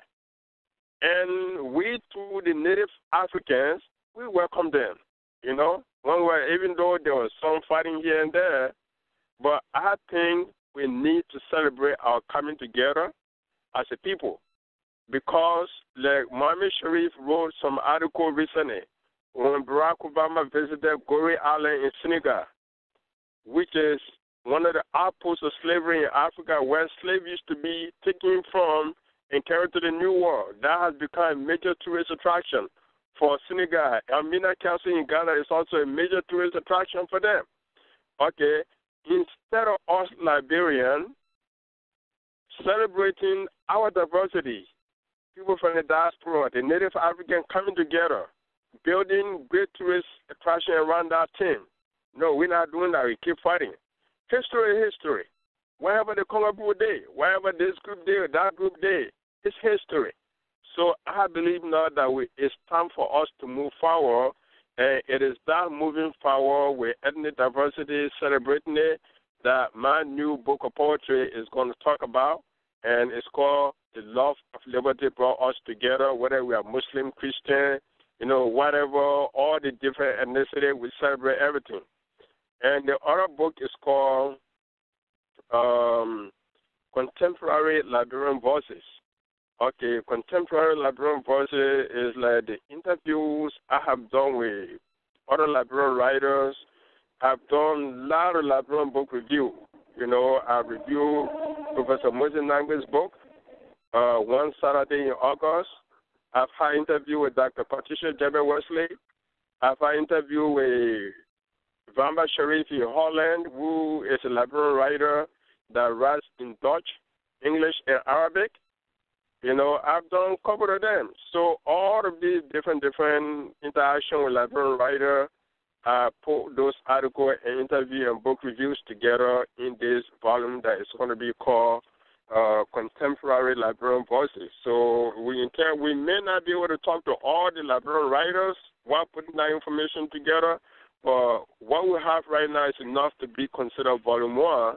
So in the future, when we have the opportunity to interview more writers and to do more book review of Liberian writers, then we may come out with volume 2. But in the meantime, these are the 2 manuscripts that we are working on.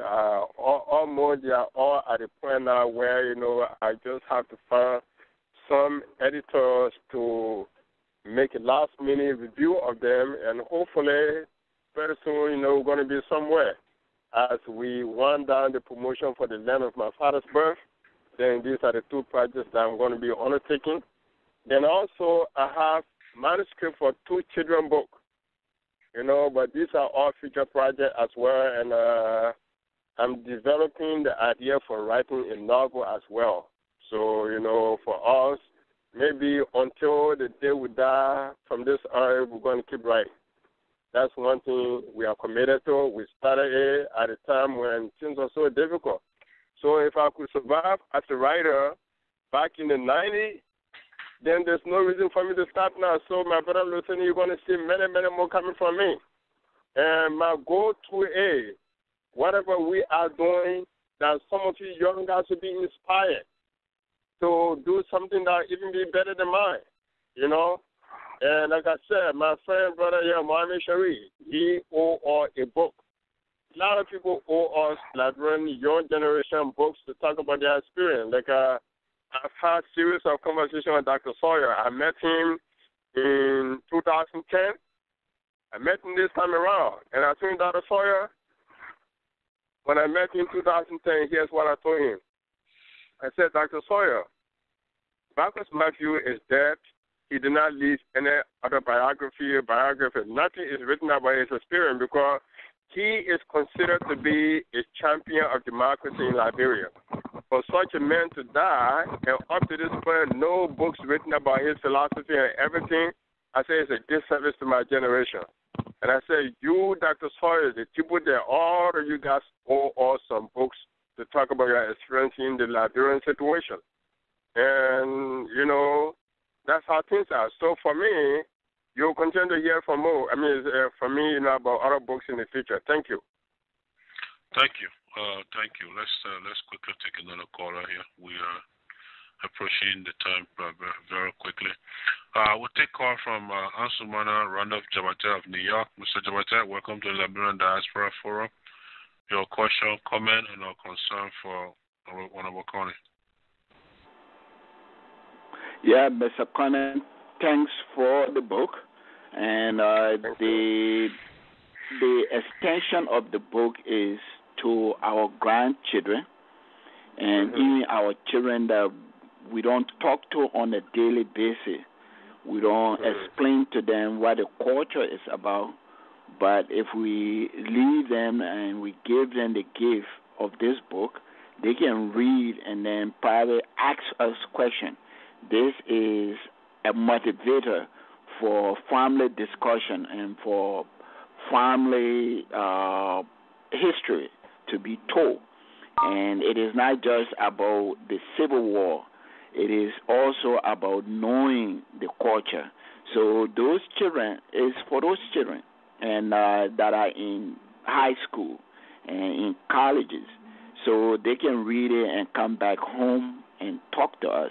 Oh, Dad or Mom, I saw this in the book, and this is what they are saying. What do you think? And did you actually live this kind of life in Plain or in Ganta? So the book is good, and I hope people should be moved enough to give the book as a gift during the end of Ramadan, Eid, or Semaphore. This is something that you can give as Semaphore. You can also give it Christmas. You can give it to other children that are not Muslim. You can give it to them, and then they will be able to read it. Okay? Here is my question to you, Professor. What is the position of Grand Konneh and Maningo Caucus in reference to Brother Jabate in prison in Zalikole? Thank you. Thank you, Mr. Randall Jabate. You have been one of the great warriors, one of the great inspirations to some of us. I remember when I came here in 1995, the first person that told me about you was Mose Belete. At the time, I was in Liberia. I used to be the PR man for Mose Belete in Monrovia back in the 90s. So he told me about you. He told me about other people. So when I came to America now, my Pekin Aliu in Las Vegas, he told me a lot of great things about you. And since then, you've been a great inspiration to me as well. That's why I mentioned your name in my page of acknowledgement as people who have been there, who has inspired me, so you're one of those people. And I've always been, amazed by the level of support you are giving me. So I have to make that acknowledgement here today. With respect to, you asked about Mike, right? Yeah, he did. He said, what's Grand Konneh position? Grand Konneh and Madingo Caucus, yeah. Well, to be frank, I've never contacted Madingo Caucus to see what their position is on the Mike issue. I met this guy here recently, Lansana Kroma, who I understand to be the vice president of Grand Konneh. He told me that it would be better for me to speak to the folks on Grand Konneh and create that awareness among them. And actually, he had told me to make that request so I could appear on Grand Konneh today, but I have already made a commitment to be on this program tonight. So hopefully we will speak to the folks at Grand Konneh, or one of the senior members happen to be one of my family brothers, Musa Konneh in Atlanta, and obviously we will speak to them tomorrow to see if it is necessary for us to go on Grand Konneh to speak to them on the issue with them. We're going to do that. But as for the Madingo Caucus, I haven't really done anything, but I know when we posted the first information, which on Facebook, Musa Belete requested that he wanted to know more about Mike's situation. He made some comment on Facebook on it. So I believe that they all are aware of the situation, but I don't know at this moment what effort they are making with regard to Mike's issue. Thank you.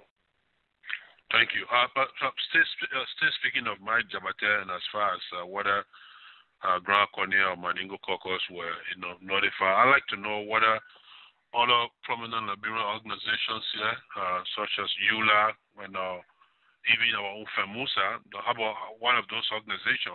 Have they been formally informed, and if so, are they coming with you to Washington, D.C., or what are they doing about it? With respect to ULA and all these different organizations, we have not written officially to them to inform them about it. But what we have done, we've put the information in forums that they all are, visiting on a daily basis. One of the largest forum for Liberians in terms of communication is every Liberian. My understanding is that you have more than 4,000 Liberians on every Liberian, which is basically, members are in both Liberia and in the diaspora. So we share the information there. And thank God, someone like Dennis Jar, James Fasikoi, they all, Brother Mohamed Sharif have commented on it, highlighting some of their own experience in Guinea. So that's been very positive. And the foreign minister, Augustine Gafan, who happened to be a very good friend of mine, I inboxed him the information. I sent it to his Facebook because he's very active on Facebook. I sent the information to him, on his Facebook. Unfortunately, I haven't heard from Honorable Gafan. But I believe that one of these days, he's going to be aware. Like I said, there's a journalist in Liberia now, one Bob Wood. He's the one that I'm supposed to be talking to tomorrow, so that he can go to the foreign ministry. Because he had told me that he wanted me to send money so he can continue publicity. And I said, look, enough publicity is being done. We need action now. I talked to Philip Wisser. Philip Wisser said there's been at least 1 or 2 publications in the current newspaper. Public Agenda have carried it. And other websites, other newspapers have carried it. My friend Umari Jackson, who works with Daily Observer, I sent him some information today, and he's saying that he's going to make sure that it comes out in Daily Observer. So all of that information, there's enough material in Monrovia now that someone can take to the President of Liberia. What are you going to do about this? Someone can go to Foreign Ministry. What are you going to do about this? Maybe, having the information out there, some people may not take action. But when you take it to them and say, look, this is why it's happening, what is your ministry doing about this? Maybe they will take action.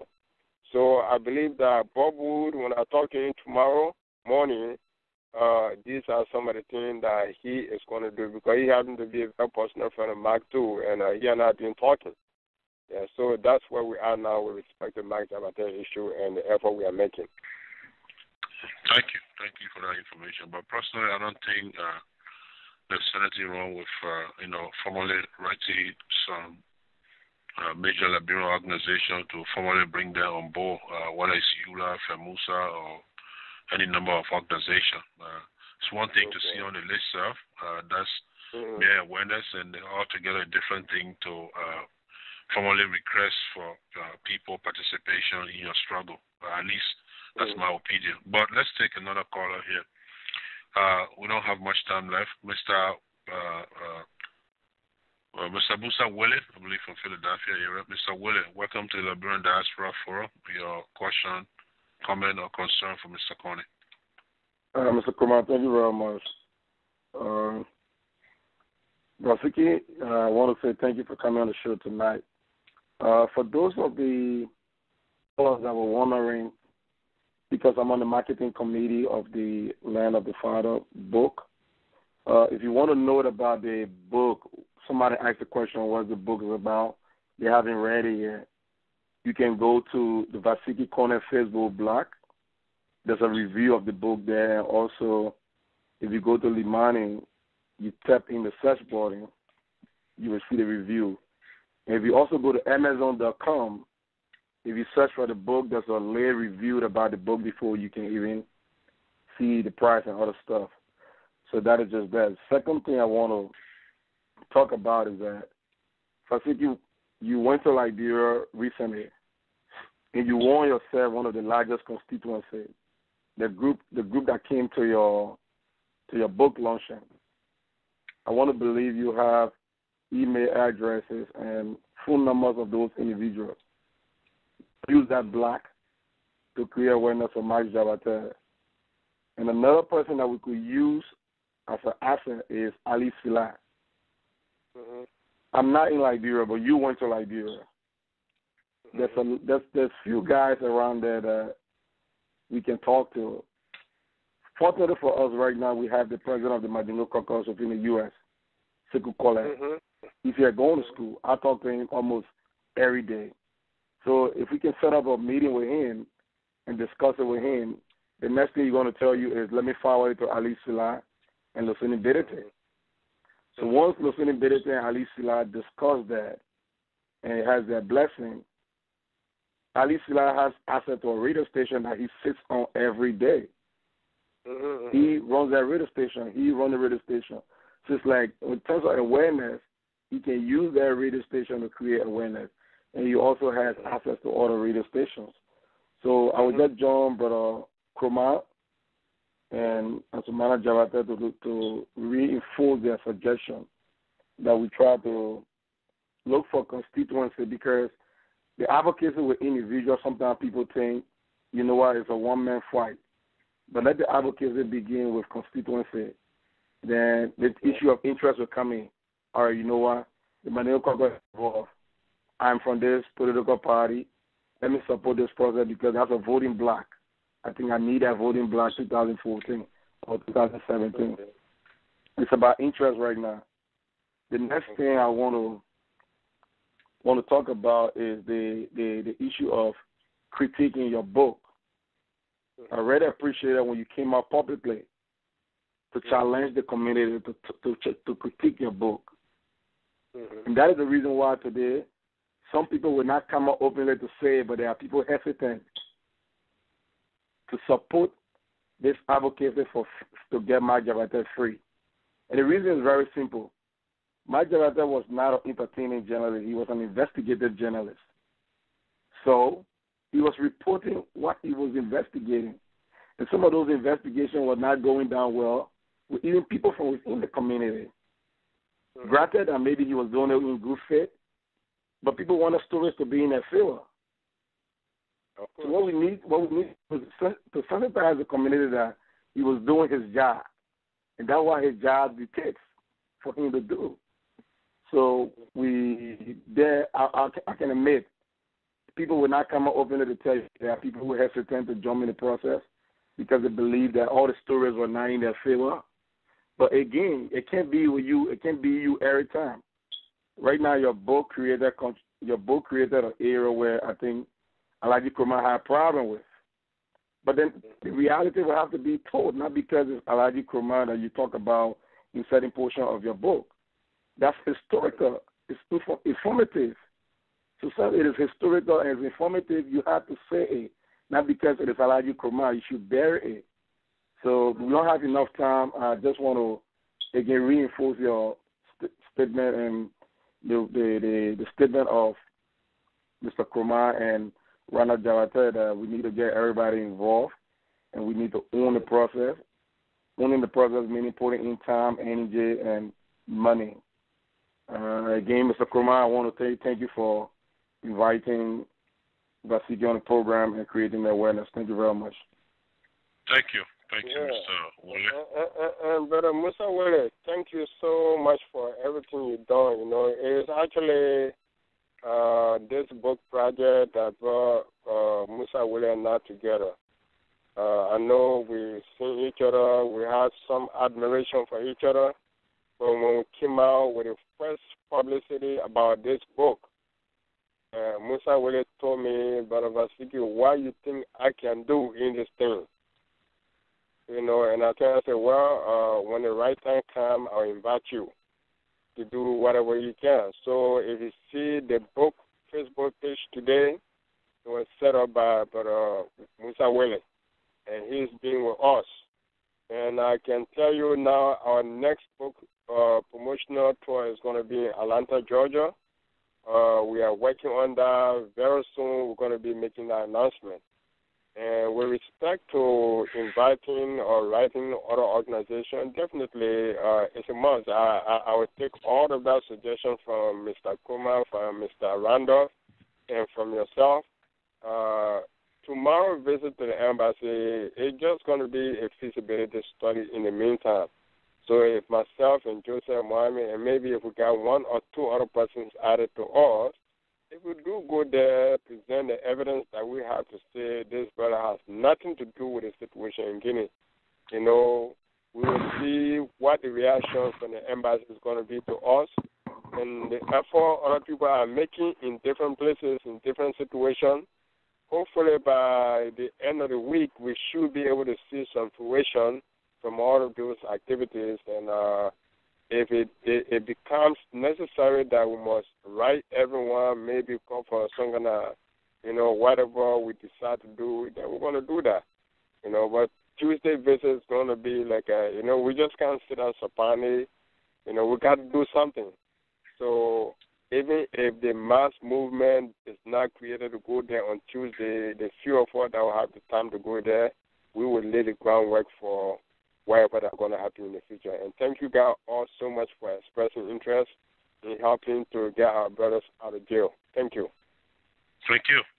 Folks, once again, Kwame Clement, a very famous former Liberian journalist or Liberian journalist, I don't know if the former is really necessary, now intending to contest the 2017 presidential election in Liberia, will be our guest next week, Sunday. So we look forward to having him. We invite you to tune in as usual. Moving on, let's take our next caller, Honorable Mohammed Dollar, Honorable President, my president of Minnesota. Mr. Dollar, welcome to the Liberian Diaspora Forum. Your question, comment, or concern for Mr. Konneh. Thank you, Mr. Kroma. Thank you so much. Brother Konneh, welcome to the forum. I just want to add my voice to I've been listening throughout the process. I just want to add my voice to Mr. Kroma, Brother Jabate, and Brother Willen for you to contact other organizations, even our own here in Minnesota. We will be willing to give our support. The list itself is not the only place that you can inform people. I think most of us personally.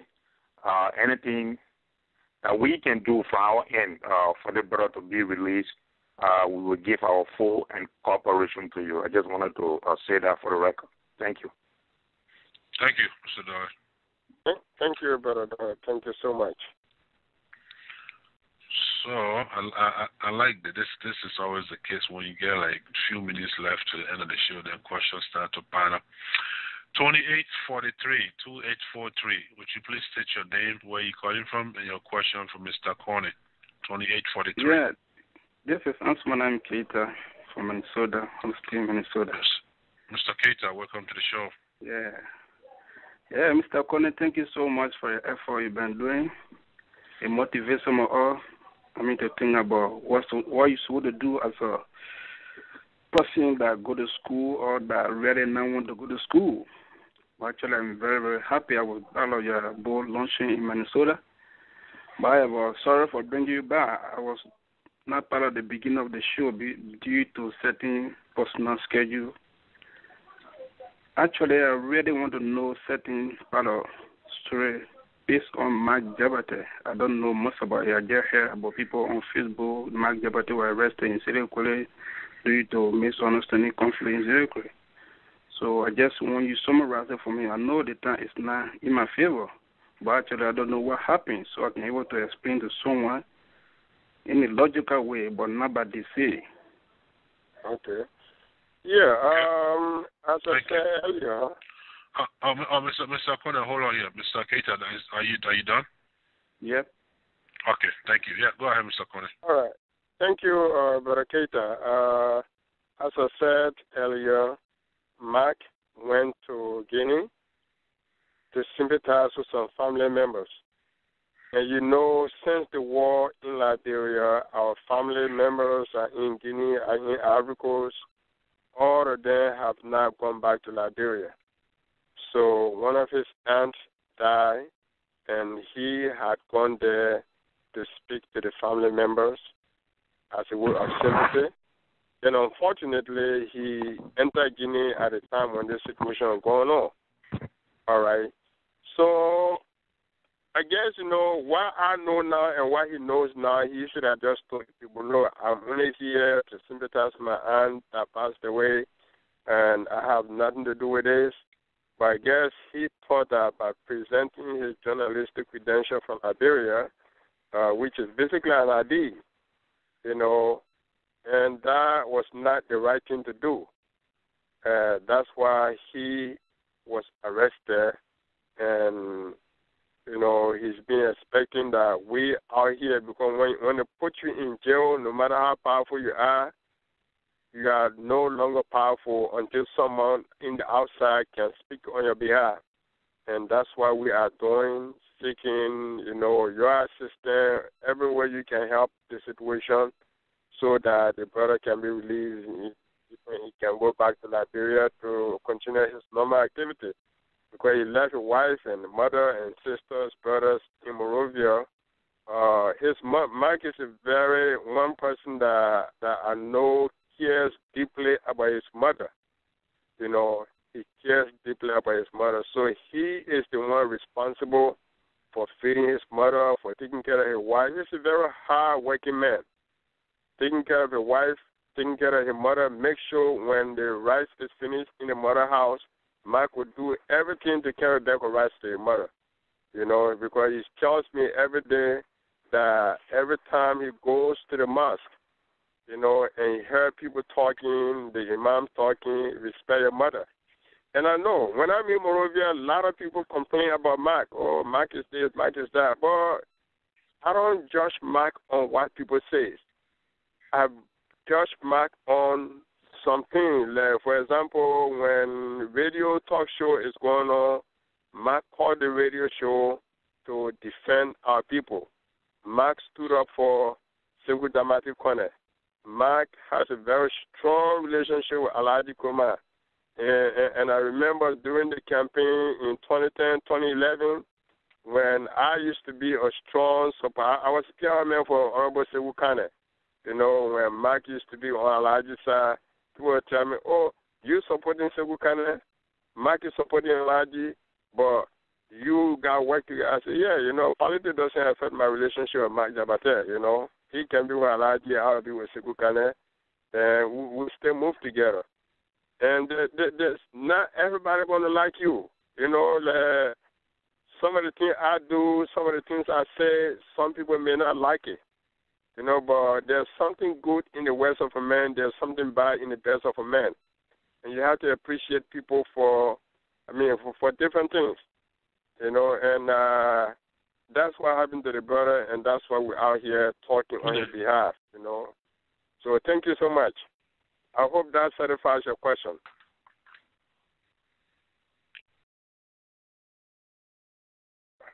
Right?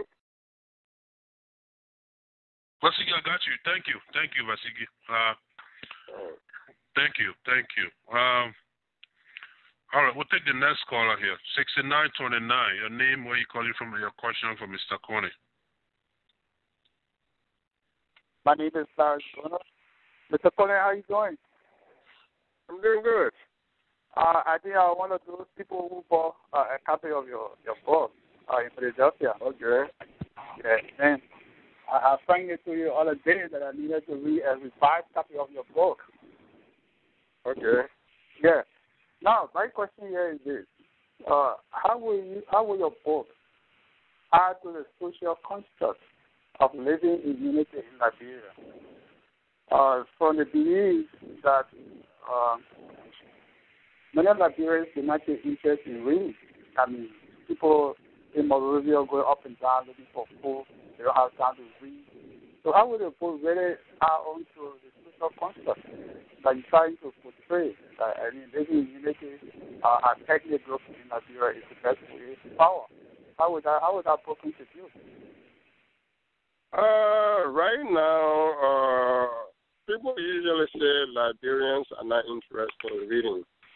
And of course, they may be right because reading culture is not being promoted. I remember back in the day when we were going to school, there used to be something like reading and comprehension. People would be told to get up and stand up and read in front of the whole class.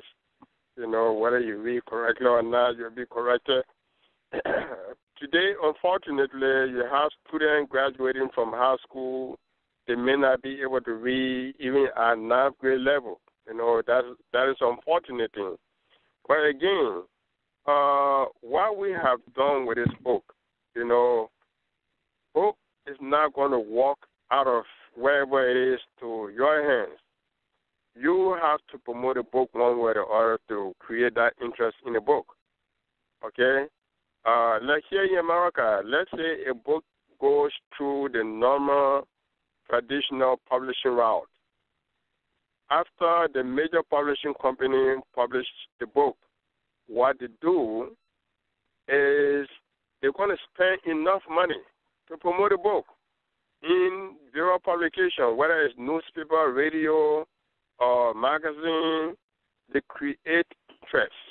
Okay, what we have done here, and most librarian writers have not done, they write the book, they don't promote the book. Many people can instantly remember the title of my book now because of the effort we've made. Getting up from here, going to Liberia, going to Minnesota, going to the Bronx, and now planning to go to Atlanta, and planning to go to London, and all these different places. I think we are creating readers. If someone tells you, I have never read a book from cover to cover, and that person is able to read this book from cover to cover this time around, the first book he has done. I've heard so many people telling me that. I have never read a book before, but this book here, I couldn't put it down. You know, so it means that we are creating readers. And maybe part of the reason on the part of Liberian, most books we read in our school are not books written about us. You know? Even though now the Ministry of Education is making a lot of effort to make sure books written by Liberian writers are taught in Liberian school. The librarians in America will say, oh, we send books to America to Liberia. You don't send books that Liberian people can relate to, you know. I'm not talking about science books, science and math books. You can send those ones. But if you send a book that only talk about someone experiencing, you know, or in the Indian reservation, someone experiencing Harlem, people cannot relate to those things. People want to read something that they can relate to. That's the problem we have. Either we are not promoting the books that are being written by Liberian writers, or most of the books we say Liberians don't want to read, they cannot relate to it. But why is it someone that has never read any book in their entire life from cover to cover is able to take this book and read from cover to cover? It's because the book is talking about stuff that he or she is interested in. You know? That was my advice to Liberian writer. When I talk to my colleagues in Liberia, I'm like, okay, the reason Liberians are not reading is because there's nothing being said that it can be interesting in, even in the newspaper pages in Liberia. Everything they talk about is politics. If newspaper is published today, if Opoy is now on the cover, Ellen Jones is not on the cover, it's not a newspaper. If political headline is now on the cover, it's not a newspaper. So people got tired of those things. They don't want to read it. So when you write stuff that people are actually interested in, that talk about their experience, that talk about their cultures, their tradition, they are coming together as one people, definitely you're going to generate a lot of interest in people to read.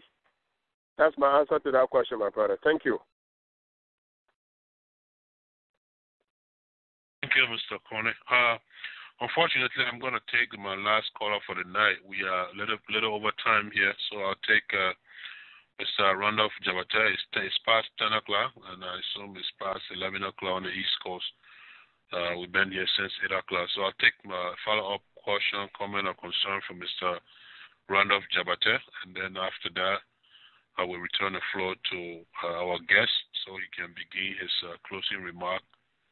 So we can all get out of here. Mr. Jabata, welcome back to the show.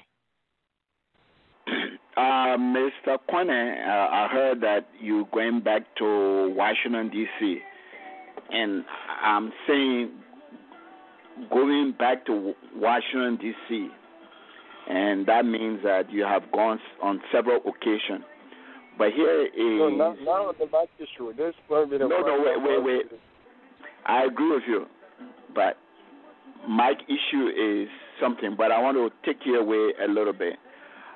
We have gone several times to Washington, D.C. for different people, and but most recently, one of the individuals we demonstrated for in Washington, D.C. was Hassan Belete, and he gave a presentation in Liberia, and in our community, in our Maningo community, it was a controversial issue.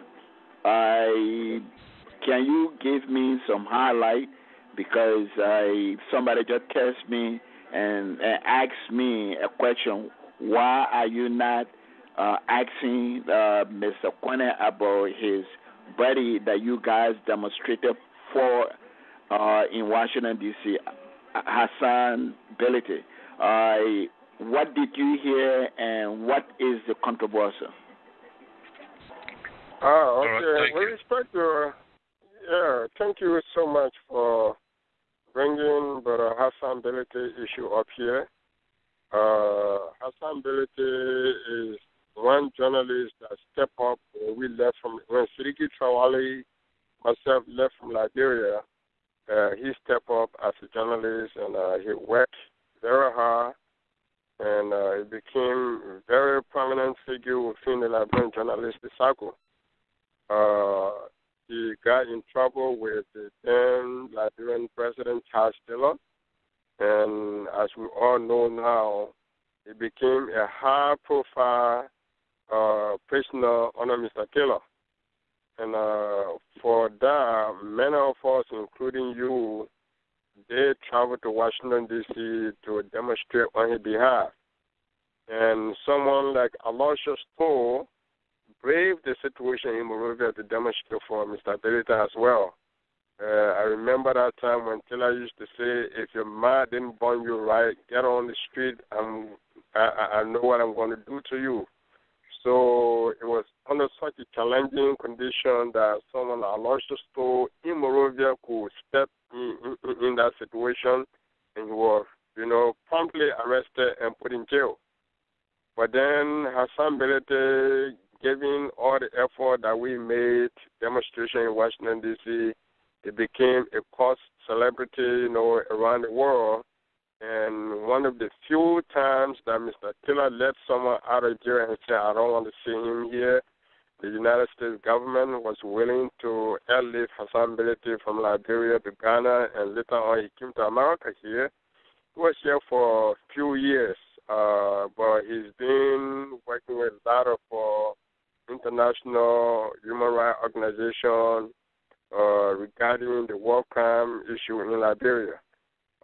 As we all know, Hassan Belete was very, very instrumental as one of the key witnesses against Mr. Taylor in The Hague. He and I met there in 2006 when I was on my way to Africa. I made a stop over in Amsterdam.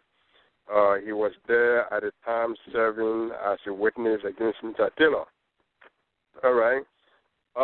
So Hassan Belete being such a figure in our community, when I went to Liberia, he and I had a lot of interaction. He was very, very helpful to our progress there. He bought an electronic copy of the book and distributed to people that work with him. And he said, our Liberian story has to be told. All right? But one thing you have to understand, if Hassan Belete had gotten the European Union, all these different international organizations backing for his activities over the years, all right, do you think Hassan Belete would be the right person to tell the international community now, the European Union, all these different human rights organizations, that no, in Liberia, there's a difference between Charles Taylor and Alhaji Kuma? Hassan Belete will not be the right type of person to make that case. If he does that, he will lose the international credibility. You know why it is for an organization based in Geneva to say Hassan Belete is our West African director based in Liberia? He used to operate from Ghana, but through his effort, that office transferred to Liberia, where he is operating from now. So for us to expect that Hassan Belete will say, why we are campaigning for war crime trial in Liberia, I disagree with him. I expressed my disagreement to him, but this is what the man is doing. He believes in it. He believes that those that kill people with impunity must be put on trial. Okay, and what I've said to him and to a lot of people is that I believe that reconciliation is the best way forward for Liberian civil war. I mean, for the post-civil war, in Liberia, because one man hero is another man killer. one man bad man, another man good man. Okay, for us, our objective of supporting ULIMO was different from MPFL. MPFL did not come into the war for any other reason other than grabbing political power. Okay. AFL on assignment those, the president, those command, their main objective was to maintain power. We, on the other hand, because we were killed for ethnic reason, for religious reason, we did not form our brothers and sisters that are fought in ULIMO. They did not form ULIMO to come and take state power. They organized themselves to say, look, what happened to our people? We have to go and stand our ground. Liberia is our country. We have to go back. If we have to fight to go back to Liberia, we have to do it. That's how our brothers and sisters came. Okay? And of course, war is not a walk in the park. You cannot fight a war and expect nobody to die. Somebody's going to have to die.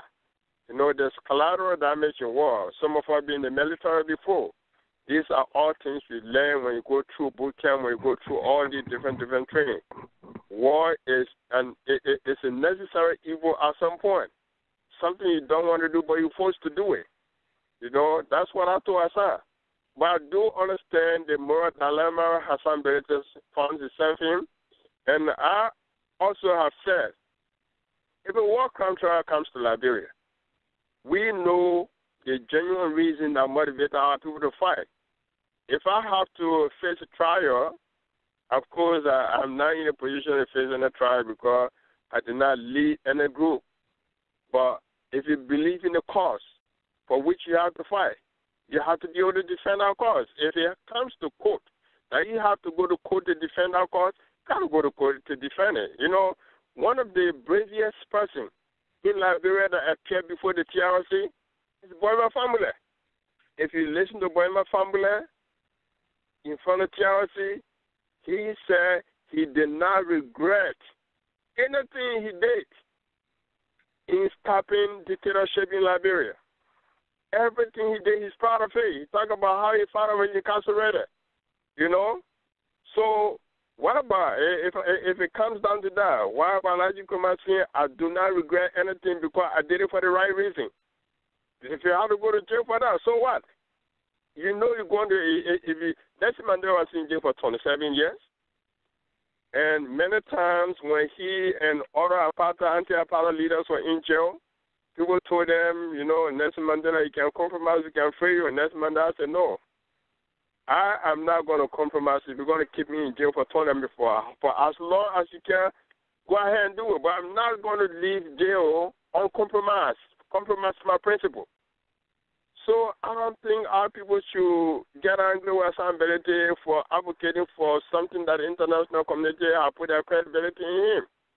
You know, how can Hassan Benitez can say today, okay, as far as the international community is concerned, all the people that led warring factions in Liberia are no different from each other.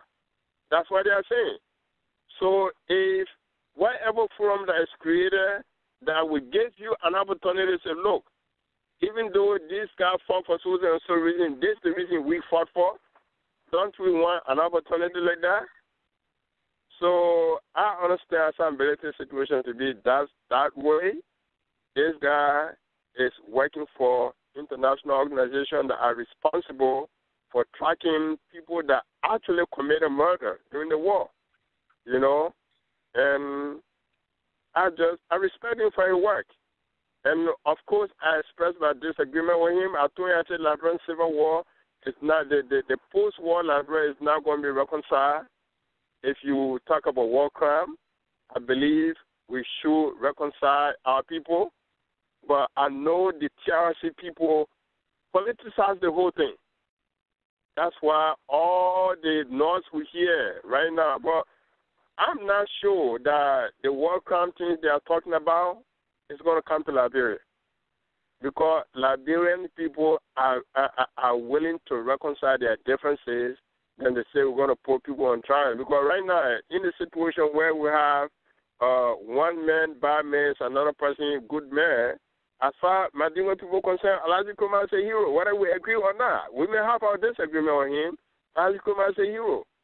And Prince Johnson, comes ring or charm, Prince Johnson is a hero for Nima people.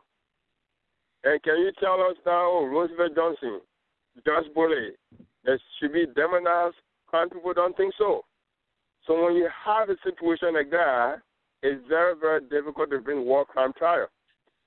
People compare it to Sierra Leone. The difference between Sierra Leone and Liberia, people were not killed in Sierra Leone because they were Muslim or they were Christian or they were this and that group. No, people were not killed because of that. It was just bad people versus everybody else. Those guys that were cutting people's hands off, they didn't care whether you were Muslim, they didn't care whether you were whatever. So they were equal justice, genocidal felons. That's what happened in Sierra Leone. But out in that situation, people were killed because they were Gio, people were killed because they were Khan, people were killed because they were Mandingo, people were killed because they were Muslim. So a situation like that now, when someone stands up for you to speak on your behalf, to fight on your behalf, you're not going to see any negative about that person. So that's why it makes Liberian situation so difficult. Because I'm telling everyone, when Mr. Taylor came in 1990 and started killing people, when did you discover that Mr. Taylor is a bad man? When the killing of MPFL was limited or reported to have been limited to the Crown people and Mandingo people, most people didn't have a problem with it. It was okay. All right? Only when he ran out of killing the Mandingo and Crown people and started killing other people, we started hearing all the noise around. Ellen Johnson is the president right now. When did she have a problem with Mr. Taylor? According to her own published statement, when Taylor killed Jackson Hebdo and other people that she was associated with. But what about the other people that were killed before Taylor killed Jackson Hebdo? She didn't really share any concern about all those people, and these were some of the reasons some of us withheld our support in 2005. Particularly when she made that statement, she started having problems with Mr. Taylor when he killed Jackson Hebdo, Moses Dopu, and all these other people. But before getting to Jackson Hebdo, thousands of people were being killed. What did you say? So the very people that are advocating for human rights and for war crime today, they were around. They heard all the horrible stories in Nima country and other places. They didn't say anything. So I believe in my heart of heart that Liberian situation can only be done through reconciliation. That's what I can say about that. Thank you. Thank you. I don't know why Mr. Randolph Jabate, who asked that question, and you, my honorable guests, have done now. Apparently, you've said all the good thing or all the wrong thing just by the number of questions that are popping up now. But unfortunately, we are way over time. It's 10:22. I'm not going to take any of these questions here. I apologize. I forgot my text message question of the entire night, so I would take 2 questions from the text messaging, and then we'll return the floor to Mr. Konneh to do his closing remarks so we can get out of here. Yeah, I apologize, folks. We've been here for over 2 hours now. The text message question here is one from Harris. It says that between your books, by the way, Harris, I gave him, remember I bought 2 copies of your book when you launched the book here. I bought my additional copy was from Mr. Harris, a very good friend of mine. We traveled to Liberia together. So, and then he happened to see your first book before that. So he wants to know if between your 2 books, which one will you grade the best, and has the land of my father accomplished the intended goal in your opinion? That's the first text message question from Mr. Harris, and then this one here, I got this question here. This has to do with the fact that you've perfectly described the situation of journalist Mike Jabate. All right, you've said it. It can't be said any better than you have. But the question is, before discussing a situation in Guinea, you talked about how you 2 came to know each other, how instrumental he was in helping you to launch your book. So are you truly championing this cause of freeing Mike Jabate because of your personal relationship with Mike Jabate, or because he's a journalist? Because there's been other issues of injustice around, and like as Martin Luther King would say, injustice anywhere is injustice everywhere. So why is Mike Jabate issue so much on top of your agenda right now? Is it because he's a journalist? Is it because he's a Mandingo? Or is it because he's a personal friend of yours? Well, if people have looked at my track record, I would say I'm defending Mike because he's a journalist. When we demonstrated for Hassan Belete years ago, it was not the ethnicity that motivated the whole thing. Matter of fact, there's a guy called James Harris, a Liberian writer living in Washington, D.C. at the time. I've been hearing from James Harris for a long time now. He used to talk way back. James Harris said in one of his articles that we must demonstrate for Hassan Belete in Washington, D.C. because if we don't do something, nothing's going to happen. All right? And we mobilize people. More than 500 people show up in Washington, D.C. at the time. And I can tell you, I had a lot of respect for my dear friend and brother, Avintish Jallo, my friend Charles Onwabe. I didn't know Charles Onwabe before. It is during that demonstration we met. We have become good friends up to this point. Chidio Hodge, who did the review of my book quite recently, he used to live in Ohio, but Chidio Hodge traveled from Ohio to attend that demonstration in Washington, D.C. There's a lot of great people. James Harrow was there. May his soul rest in peace. The late Tadite was also there. You know, that's how I got to know all these people. And when we had the second demonstration for Aloysius Tour, which, of course, did not bring out the number we brought during Hassan Belete time, but we did that demonstration at the U.S. Capitol. Ansmana Rando was there. My friend Ambrose Watterson was there. A lot of people were there. And one of the persons that I used to be very in a lot of argument with at the time, a friend of mine that lives in Atlanta, Georgia. He identifies himself as a Congo person, but he was a very strong pro-Taylor. His name is Salima Vincent. Okay, Salima Vincent and I had a lot of disagreement over, my support at the time for war to remove Taylor from power, and his saying Taylor is the best guy Liberia ever had. But despite all of that, Salima Vincent was able to travel from Atlanta. He flew from Atlanta to Washington, D.C. to participate in this demonstration against, freeing Aloysius Tour and the rest of the people, including our brother Muhammad Kumara, a lot of other people that were still in jail. Hello? So, yeah. No, go ahead. No, go ahead. Yeah. So we have done it for a lot of other people. So if I could organize a demonstration, spending my own money, more than $800 of my own money on those two different occasions to rent a bus to go to Washington, D.C. If I could do it for Aloysius Tour, if I could do it for Hassan Belete, and if I could do advocacy through my writing in so many occasions, I don't think anybody should be surprised why I'm rooting for Mike Jabate. Not only because he's my friend, but if I don't do it for Mike Jabate, some of you guys will question me. Why basically you carry people to Washington D.C. to demonstrate for Aloysius Tour, to demonstrate for Hassan Belete? Why are you not doing anything for your own friend Mike Jabate? Are you not going to ask me that question? All right. Is that a rhetorical question? Yeah. Yeah, that's a rhetorical question. Of course, you're going to ask me why, if you did it for this person, that person, you're not doing it for Mike. You're going to ask me that question. Yeah, of course. I'm doing this because Mike is a journalist, because Mike is a friend. All right? Okay. So if I could do it for other people, then obviously I have to do it for you. And obviously, based on my track record, when Kafuma Kuma goes to jail tomorrow, if I know he's wrongly in prison, I'll stand up for him. If Peter Bailey goes to jail tomorrow and we know something's happening, we'll stand up for him. Definitely.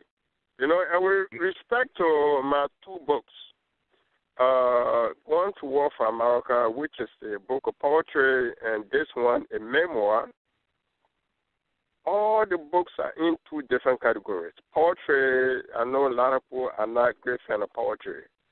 Poetry is like, something that could take a whole, maybe 100 pages to explain. You're going to condense all that idea into a few lines to express the idea. That's what poetry is. So, coming from the kind of culture we come from, poetry was not a big thing in our school, So people are intimidated by poetry. But of course, I do not believe that one of these books is greater than the other. Maybe this is a narrative that many people can relate to, and that's why, things are different. And maybe the promotional effort we also put behind this, we didn't do that with the other book, because that was something, we're still new to it. So when you have one thing before, that gives you one experience, and you do it for the second time, you are pro in it now. So when it comes to book marketing, book promotion, let's say the Going to War for America was our first step. Maybe there are a lot of things we didn't do with that in terms of promotion, in terms of marketing. We are doing something different this time around based on our experience from that. And I don't believe that one of these books is better than the other. They all express, views about our war. I've met a lot of people who have told me how inspiring the poems in that book has been to them. And some people have been critical. But one thing I can tell people, for some of all that read religiously the book reviews in the pages of New York Times and other reputable, published magazine where book reviews are published, we know what professional book review can be. There's no book I've read review of that everything the reviewer says about this book is positive. When you read the book, you want to review it, all you have to do, you narrate the strength and the weakness of the book. Every book has its strength and weakness.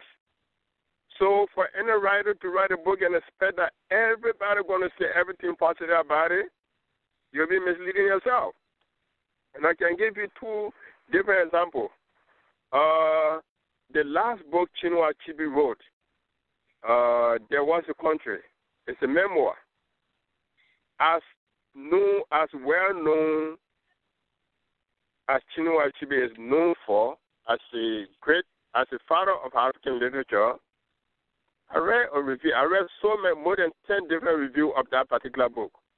But I read one other one that said Chinua Achebe had done a great job, but he found some grammatical misspelling in that book.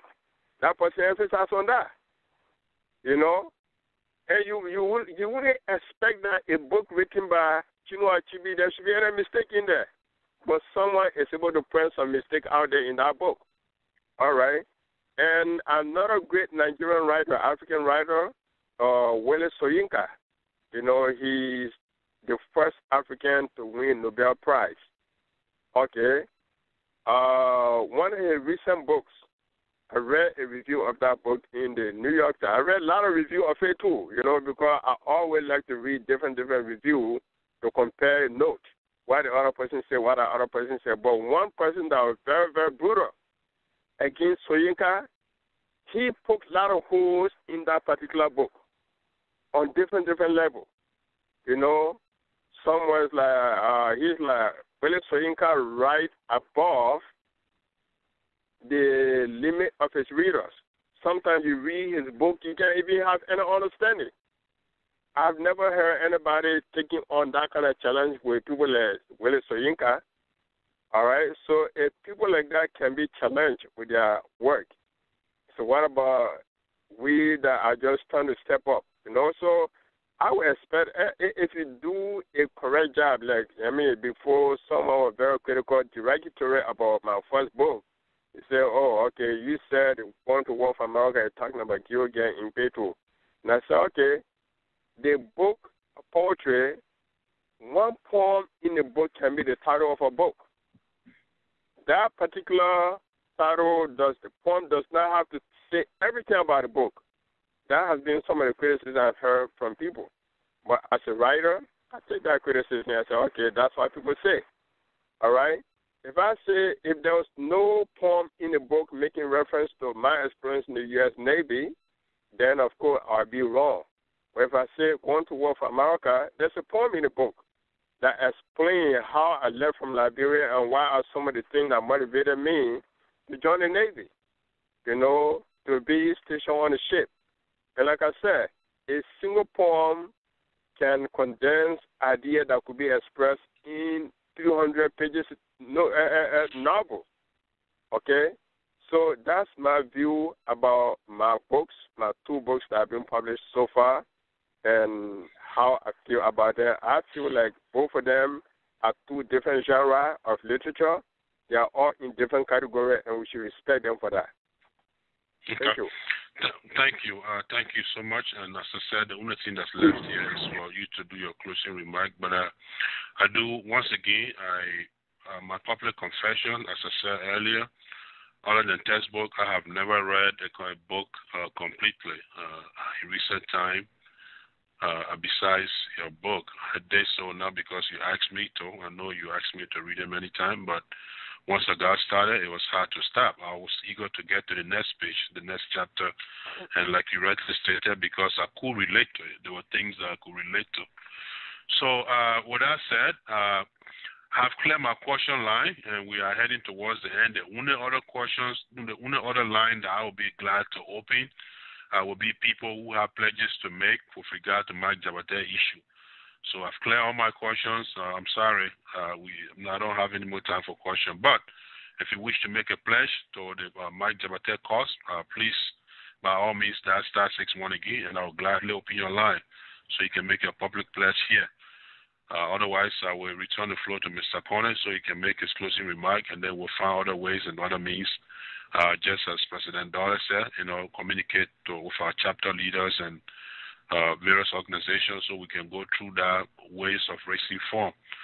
So, Mr. Konneh, I ask that you begin your closing remark, and if anybody makes any entry, I will assume that person wish to make a contribution, a pledge, and I will open that line even after your closing remark. But until then, the floor is yours for your closing remark. All right. I think it's been great having this program tonight. It's more than 2 hours now. I don't know what is the regular time period for your program. But, we are all busy in America. I believe some people are still at work. Some people in the process of going to work. Some people just coming home from work. Because we have a 24-hour cycle in America. So to engage people for 2 hours and plus minutes, obviously you have to appreciate the people for having the patience to listen to you for all that time. So I would like to say thank you so much for giving us the opportunity to come on this show. And all those people that took their time to listen to it, whether they started it, whether they come in the middle, whether they come to the end portion, I want to say thank you all for showing appreciation for what we have to say, because it is an honor for people to give you an audience, to say, look, we're willing to listen to you, talk to us about this and that. So when people do that to you, you have to be very thankful to them. You have to appreciate their time. Because there was a popular Ghanaian music way back that said, time, not money. And obviously, even in Africa, if you didn't know time is money, in America, time is money. So someone could have spent that 2 hours maybe making, whether it's $8, $10, maybe in some cases $35. But if those people were willing to forego whatever pay they're supposed to get for those few hours to be here, we can only say we are very much thankful to you for giving us the opportunity to engage you in these few hours. We've said a lot, and there's not much we can say that will be more than what we've already said. So we all give glory to Almighty God for making it possible for all of us to be here. And thank you guys so much for the opportunity for the patients to listen to me. You may not agree with everything, but the fact that you had the patience to hang out with me for 2 hours, that is something that I'm deeply grateful to all of you guys and to you, the host, Kafumba. You and I go way, way, way, way, way back. It's not just here in America that we met. You know, we met way back. And by the way, Dr. Donzo called me yesterday. I sent him Ramadan greeting. Immediately he called me and we were going into something. I said, oh, Dr. D, you know, I'm here. I'm very, very happy to hear from you, and I promised to call him. And he's doing so great. I mean, that's the man that connected you and me and John Kabay, and I appreciate everything. And I believe, too, most of the story we went through in the book, these are something that you and I have talked about in the past. So while the book were able to capture your attention, I'm pretty sure some of the information you came across was something you and I have talked about before. So thank you for the opportunity, and God bless you. And hopefully in the future, if we got something to say, we all will be glad to come back to your program and speak to our people. And your program has become one of the most important ones in the Liberian community today. And thank you for providing such a great service to our people. And we're all looking forward to your next guest, who happen to be Kwame Clement, and other future guests. You know, we all want to be here to listen to them. So thank you so much, and God bless you. Thank you, Mr. Konneh. Yeah, I agree. I couldn't agree more. It's a pleasing pleasure to have people listening to you for almost 3 hours. When we started today, shortly after we started, our number climbed up to 127, and as we speak right now, we still have a total of 81 callers online. It's not terribly a lot compared to some of the numbers we've had, but I think it's still a great number for 81 people to still be sitting down here to hear what you have to say. I'm very impressed by that. Sometimes when guests come, the numbers go up and then they come down, but you know, for the most part, it's been stable. So I thank you, and thanks for everyone. We will end tonight's show here. You all have a good night. Thank you.